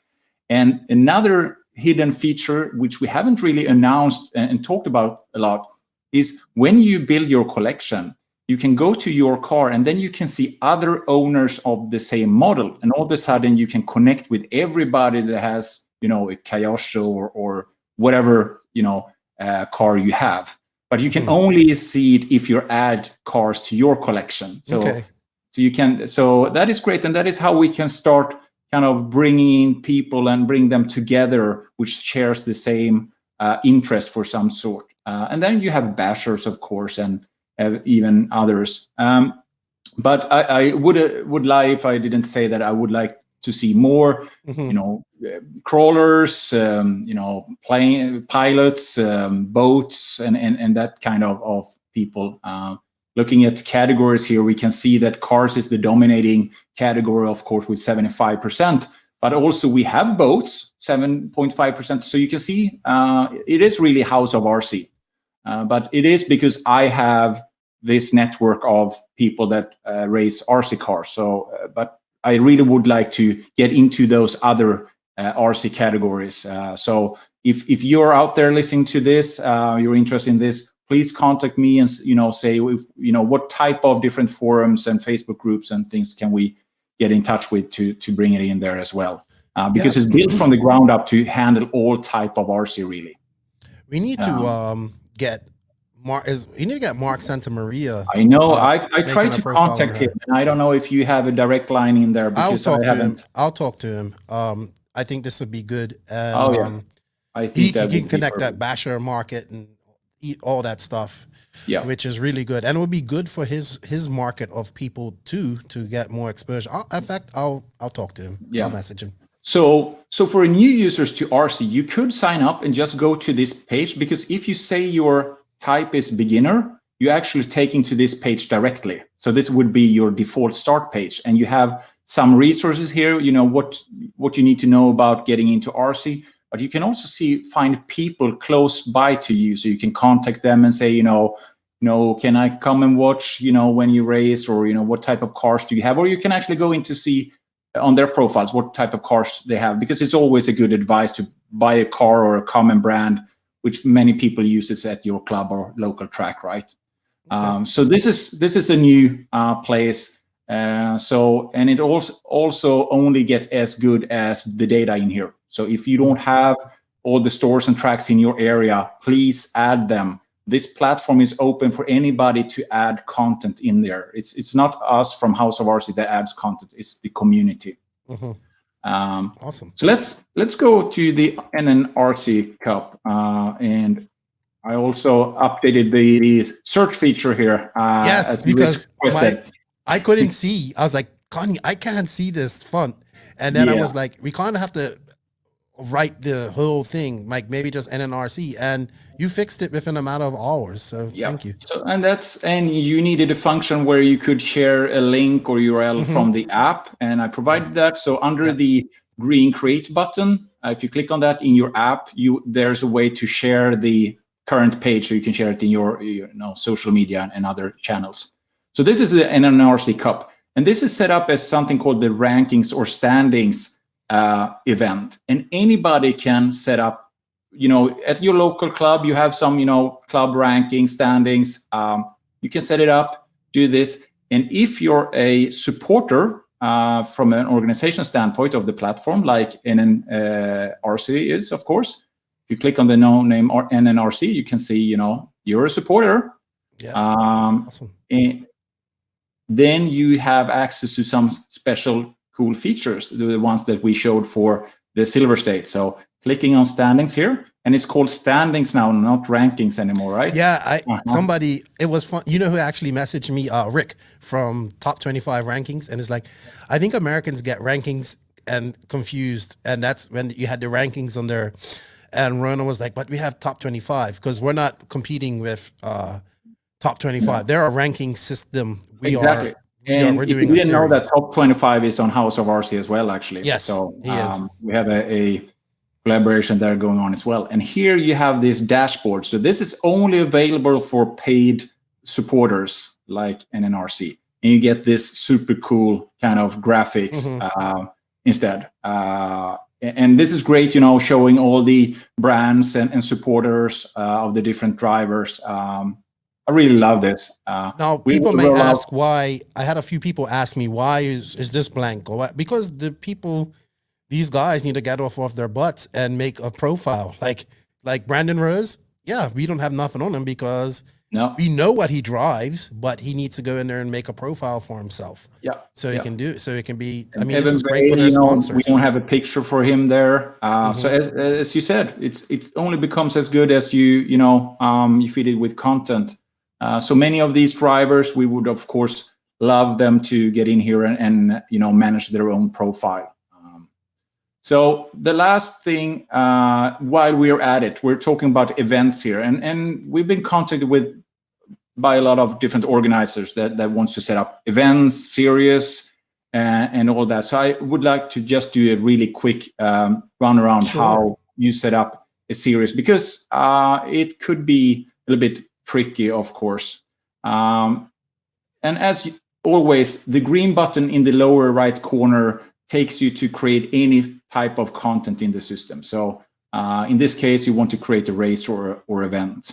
So, and as we said, there are so many different type of events. We mentioned the rankings thing as one type of event. We talked about race series, competition, or just set up a club practice or meetup, work day you have down here to work on the local track. So a lot of different things in here.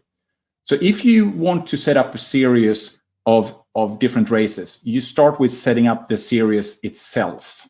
That is very important. Then you can set up, provide things like how many drop races, how many points do you score for TQ. You can also set, who's the organizer of the race, on what track will the race be held at, but also a parent organizer. This is sometimes used by federations, or you have a other kind of main, let's say the example of RCGP. So you could have maybe the parent organizer being RCGP and the organizer being the local track. So for example, if it's Figueredo or the Walter brothers at Fearing, they could be the organizer that is actually organizing the event at the track. And then you have RCGP as the kind of main thing. So you can have kind of a structure there, right? Mm-hmm. And once you created the event, then you can actually go in and add all the classes to the event. So let's take one example of a series here. Matt Olsen here has this mod championship, which is just for both for 5th scale, which I'm a big fan of, and 8th scale. A great series. You provide your poster here, all the different classes. This is another good way. In America, people love to set up hundreds of classes, right? It's not, I mean, in Sweden, we set up, many events have one class. That's it. Nitro, 8th scale. That's it. There's no other division of it. I think he has that here. It looks like just 8th scale Nitro. I can't see. Okay. He has 5th scale, 8th scale, e-buggy, truggy. Yeah. He doesn't have them split up into. Yeah, I get it. Yeah. No, he doesn't have any like open. Or he actually has pro and novice and those, I think. But there is a copy button out here, so that is always a good thing. If you want to create many of these, you can just click the copy button and it will copy it, and then you can just change whatever you want. So you create your series first, you add all the classes, and after you've done that, then you start creating your kind of local races for that series. Because what happens then when you click the event button there is that those classes get copied automatically to all the local races. Okay. And that is also how you can then bring in a total standings of the whole series of cup. So you can kind of compare the different individual races. So that is really important. And then when you sign up, you have all type of, do you want to enable a waiting list, or do you want to just block it? There are so many different options. So you have to go in there and check it out, what's available. You can require people to enter the brands and sponsors, transponders, licenses, and all that. So just contact us if you have any questions regarding this, because this is the most advanced part we have in the platform right now. It's the event management system.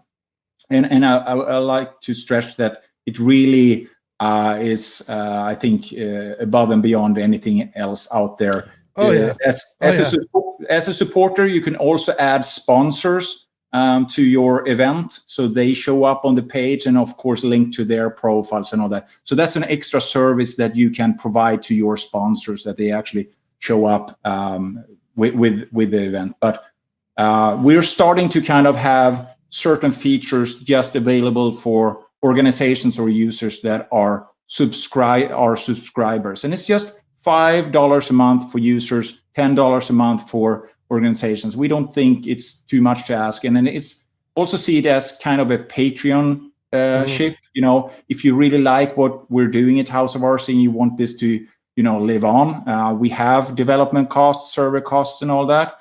It's not free to have a platform like this. And then we will add a lot. We have so many really pro features coming out in the future, where I think people will happily, actually spend $5 a month to get them. Time costs money. I subscribe. I pay. Yeah. If I like it, I pay for it. So I know all about that. $5 is really nothing a month. So yeah, go for it. It's great to see it evolving. from I remember when you first told me about it, and man, you've just been super busy. You know, you've been consistent hammering it, and people's been watching it. So, RC World with JQ. What's this? Did I miss that one?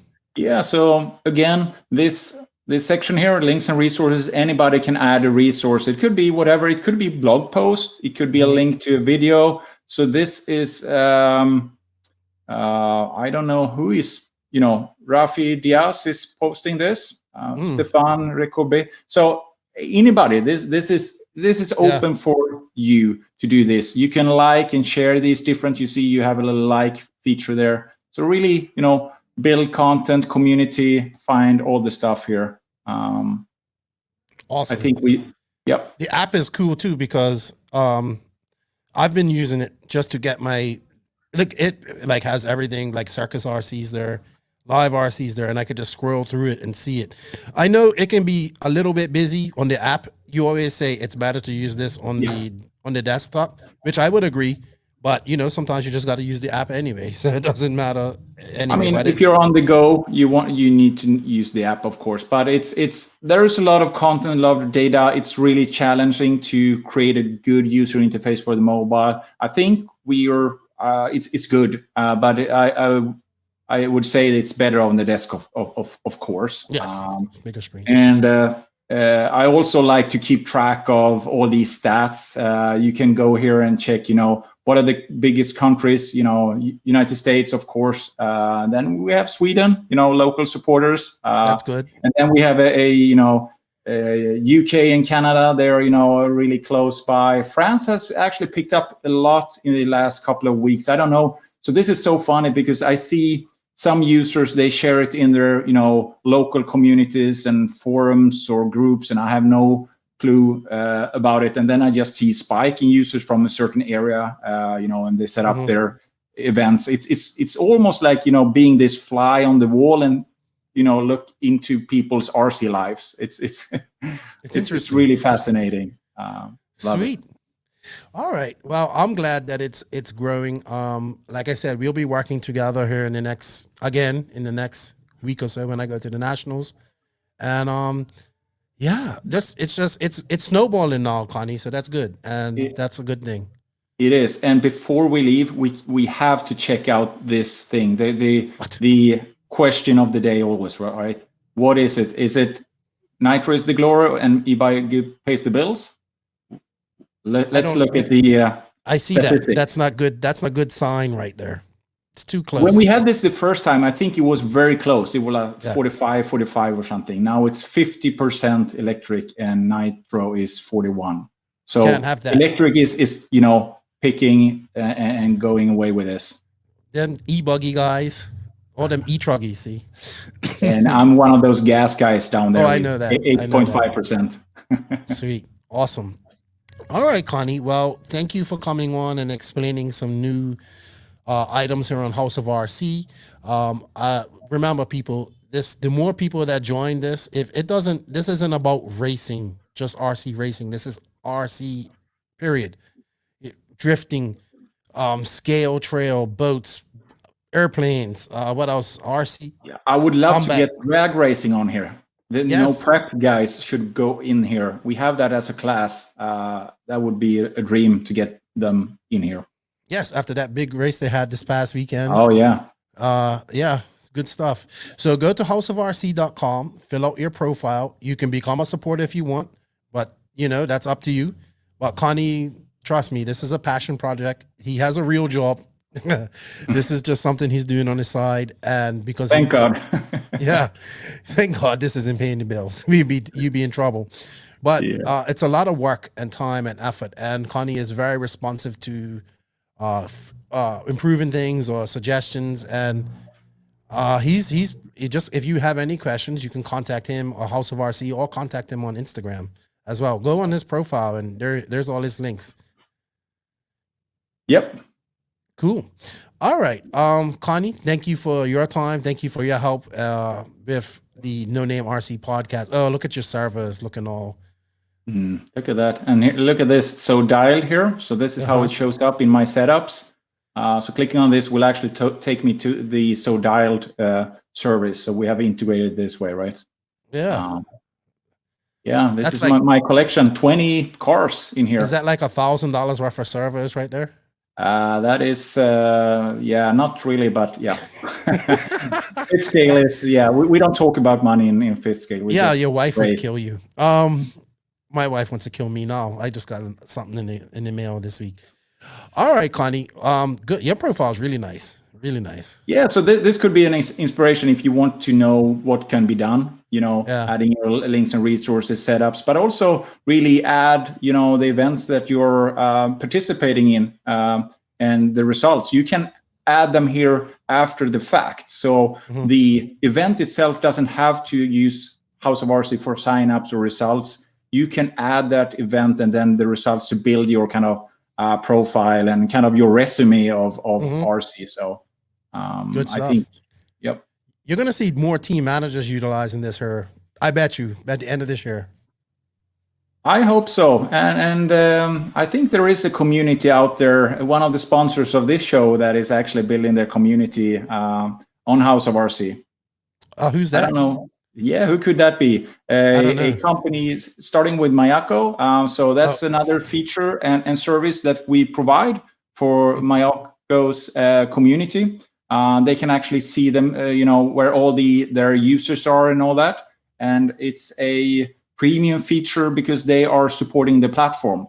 And any, brand can come to House of RC and ask, how can we collaborate and create content and value for our drivers and users. So that's what we want to do. All you manufacturers out there, get your stuff on House of RC. It's $5 to $10 a month. Like that's nothing. So, and I don't see why they wouldn't want to do that. We just need to show it to them. When they see it, they'll do it. If you build it, they will come, like the Field of Dreams. Exactly. Cool. All right, Conny. Thank you for your time. Thank you for all that you do. And thank you for helping me out. I appreciate that. And let's see what we can do. Like, let's just keep the ball rolling here, man. Thanks for having me here, Keenan. Always nice. And keep up the good work with the podcast. Thank you. And thank you for the support in that. Remember, House of RC, they have Facebook, they have Instagram. houseofrc.com is their website. Go fill out a profile. If you have any questions, you can contact Conny. Remember, he's like 6 hours ahead of East Coast time, so it might be in the morning. He might be, but you're really responsive too, so you respond quickly. So I get that.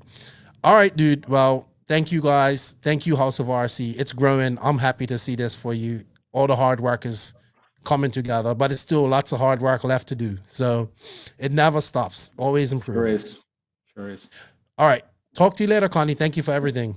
Talk to you later. Bye. Bye-bye. We are now at that point of the show where you should fasten those seatbelts and put your big boy pants on. Whoa. Things are about to get serious. It's time for the JQ Racing Rant.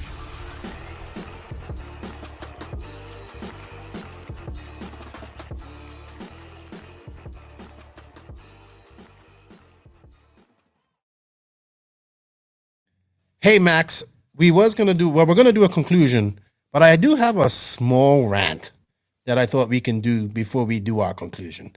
So, welcome to the JQ Racing Rant, and this week's rant is, I've said this before, and this is not going to be the last time I say it, but we need Raw Regionals to qualify for the Nationals. That's it. Like it kind of used to be. Simple as that. I think, I'm excited to go to this race. I've been very hard on Raw lately, and well-deserved, because they're doing absolutely, in my opinion, they're doing nothing. And this is their big money maker race. This race and the 10 scale nationals, off-road nationals, are their big money making races. Because yes, they have the on-road nationals, but it isn't as big. It isn't many entries and stuff like that. And Raw is unfortunately run by a bunch of on-road guys too, as well. So we have to make Raw great again. And we can only do that by becoming Raw members and voting in people into the regions that will do things differently. But I definitely think, this gets said quite a lot, that now the race for the Nationals has just become who's faster online, right? I mean, that's great for entry-wise and people making money and stuff like that. But I just think, I would love to see Raw Regionals come back. They have them, but I want them to focus on what the class, like I want them to be proper Royal Regionals, not like a race with 20 different classes and then like, okay, you're a Royal Regional champ in pro or sport. Like that's how they're doing Royal Regionals now. They have different classes and all that stuff. Yeah. I think they should, and you go to these races. I remember when I went to 2018 races, there were people that didn't even know how to do IFMAR style racing or about tech and all this type of stuff because no one's practicing this. And it's also great practice for the raw officials that are doing this. So I would love to see these regions actually have like where you have to finish in the top 10 or you have to be like, I don't know how they would do it, but these regions, like the regions get so many slots into the nationals and it could be one race, it could be a series of races, it could be whatever. If you qualify, if you win and you make this, like say top 10 from this regional race, they go to the nationals.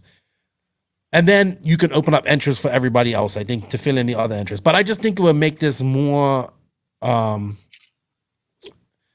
okay, you can be a regional champ, which will hold some weight, I think, will be good for people, and it gives something for people to strive through in that region. It makes people want to race more in that region.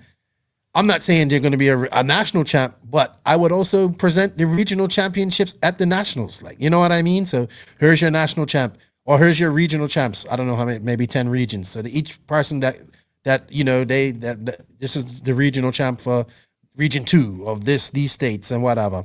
And you present these guys. So, give these guys a trophy too, because I think regional championships should mean something, not just for qualifying, but also, it should mean something. And people in your region should be gunning for you the next year if you want it. Like that's what makes everything so exciting. I just think like we're kind of getting away from like just like, I don't know, man. I just think like you have to qualify for the Worlds, and then if you don't go, they have it open, and then anybody can go after that if you pay and you write in. But I just think we should just have qualifiers for the national. It would be hard to weave all that stuff in with all these races and all these series that are going on all these regions. I get that, but it gives raw, like get these raw guys out to your track. Get people used to getting tech. Get people used to running IFMAR style racing, stuff like that, semis and odd and evens and all that.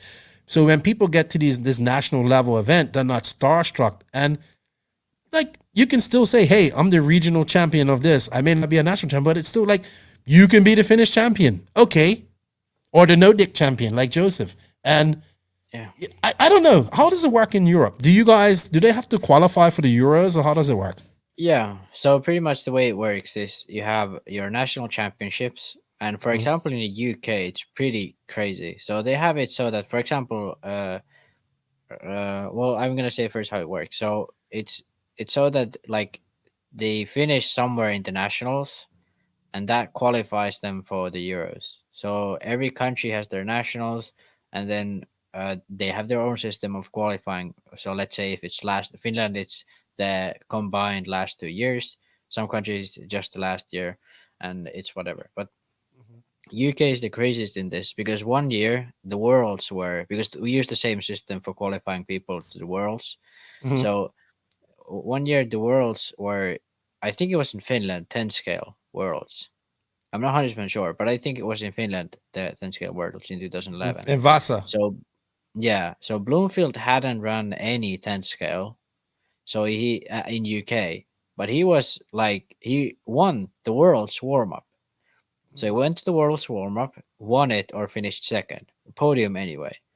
But he hadn't competed in the UK, so he couldn't race he didn't have he didn't have a spot for the Worlds, so he couldn't race. I think that's fair though. I mean, I think that's stupidity, but like, I think he should have sort of privilege to go because like even like the UK guys, they should be like, okay, like come on, he's one of our best. Well, Boots had to go. Some lee room. Probably, yes, I agree. Some lee room, but like the thing is, that's how it should work. You should incentivize people to run their local series. In Finland, it's more laid out. For example, Joseph has very rarely run the Finnish series, but he always gets a spot because he's really accomplished. Like he's finished. He's like a 10-time Nordic champion. I mean, Nordic champion. Yeah. So he pretty much gets an automatic spot. But like there should be some sort of qualifying system. So, for example, because the United States it's one country, they have only one federation. In Europe, there's federation for each country, so it's much more difficult to do. So it's Mhm. actually much easier to do this in America. So you, for example, you have regional reps already. So make it so that there's a weekend where like every region has their own regional race, one race where the regional rep is there. The roar makes the race with the club that holds the race, Mhm. and then like let's say each region has the certain amount of people which qualify for the nationals. And I think the best way to do it is like if you make the main or make the semis, you automatically make the next year. Mhm. But like I would still make it so that it incentivizes the people who Yeah.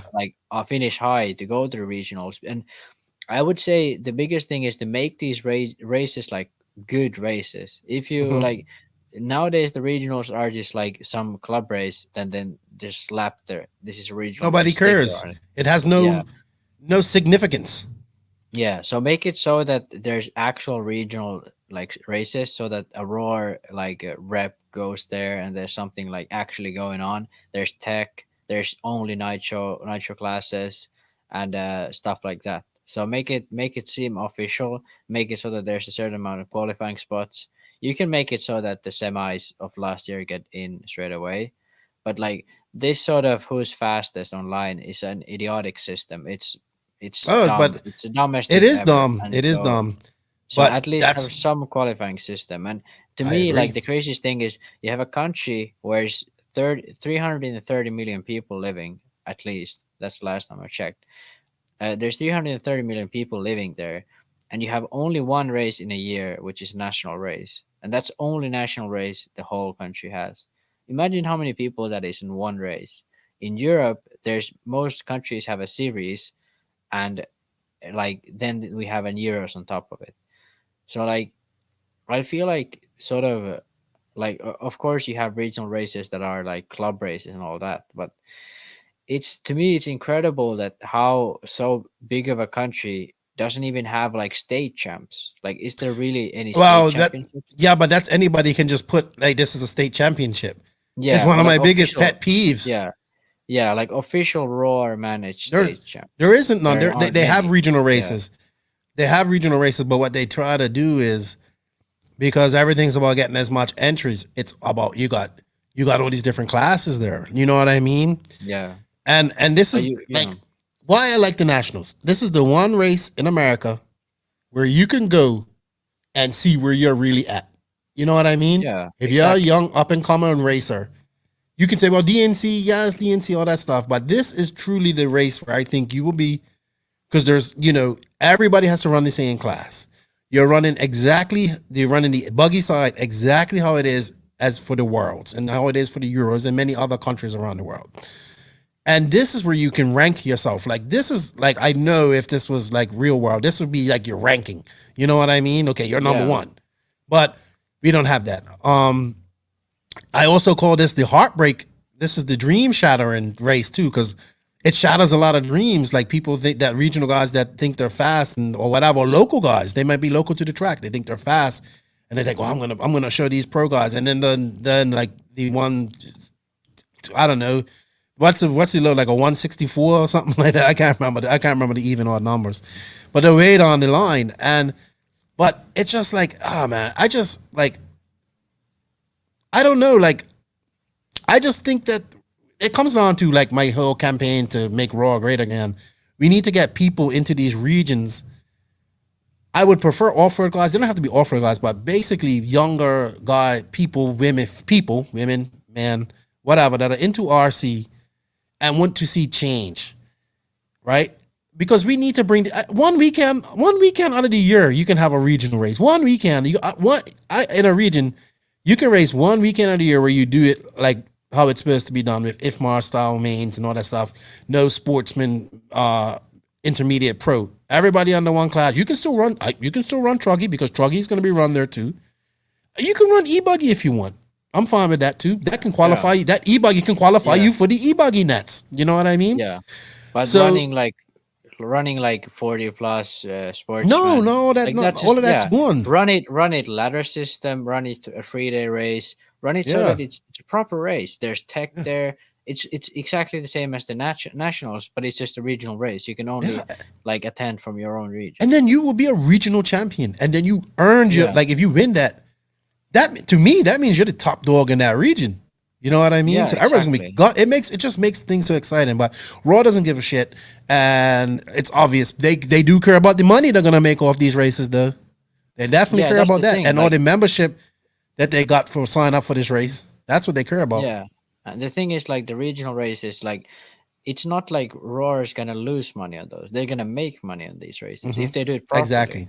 Like, Exactly. it's not like they have anything to lose here. It's just like they need to like get up their asses and do something. I That's all they agree. need to do. We're gonna make Raw great again. You know how we do that? Join Raw. Pay your $35. They're gonna be voting in all even number regions next year. Come on, let's vote people. If you want to run in that region, let's come together, make Raw great again. Get the dinosaurs out. We still need some of the dinosaurs, right? And if you fix Raw, you fix IFMAR. Anywho, Max, I know it's getting late there in Finlandia. Thank you for coming on. I appreciate your time, dude. I look forward. We're gonna be it's a noisy bike out there. We're gonna be working together during the Nats, doing some recaps on the weekend with you, which is gonna be cool because I'm actually gonna be at the race, so it's gonna be fun. And I'll be able to tell you things that's going on, and then you can go into super science mode with your analysis and your lap times and all that stuff, which will be fun. And we'll probably have some live co-hosts as well, and we're probably doing with Kevin as well. So it's gonna be fun. I'm looking forward to that. Thank you for your time. Thank you to Bryce Beaver for his time for coming on and talking about Lugz RC and being a sponsor of the podcast. Shout out to Conny. Remember, everybody, you too, Max. Can you please go fill out you in social media? Like, you are just like I've done anti-social it. media. I have Okay. a House of Worship profile. I mean, I Okay. have my videos. This videos are there. It's like Okay. it looks nice, and I have a setup there that people can go see. I was Sweet. supposed to update like the track I went to last weekend there, but I forgot. I'm probably gonna do it right now. Yeah. Now, if we could get you on IG and updating your Facebook and not wearing a hoodie, gonna be good. Thank you to Connie, working hard, and House of RC is growing.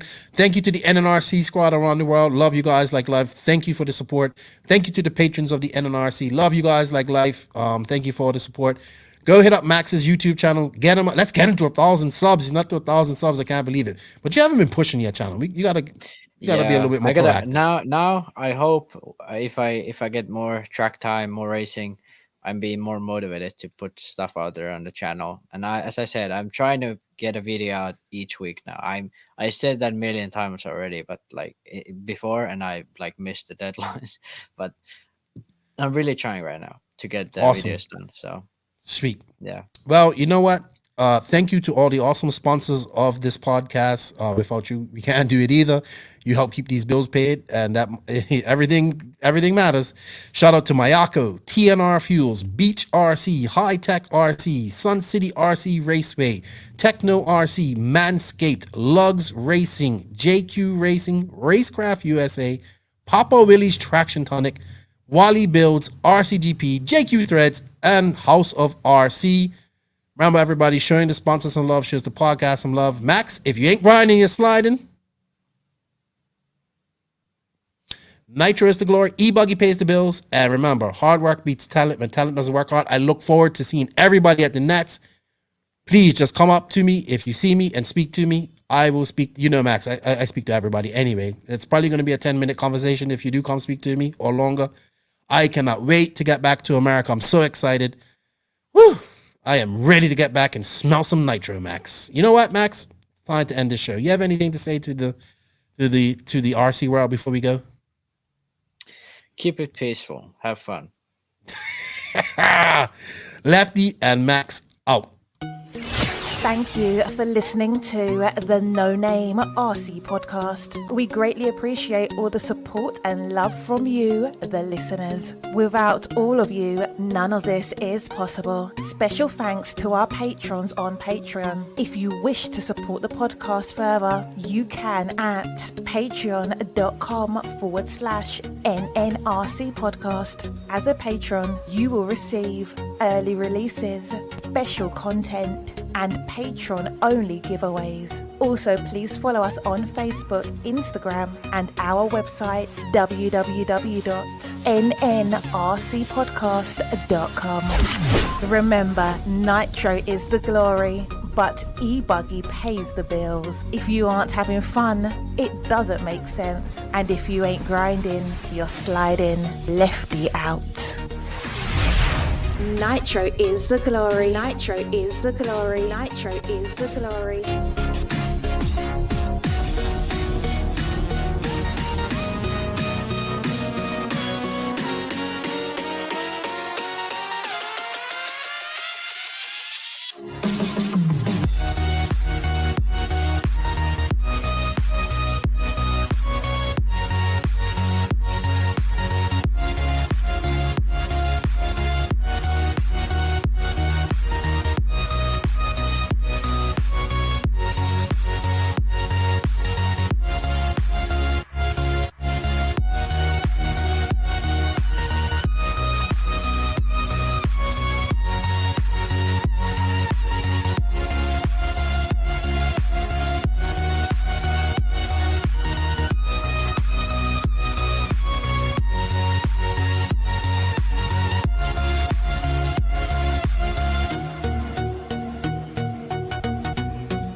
That wasn't so bad.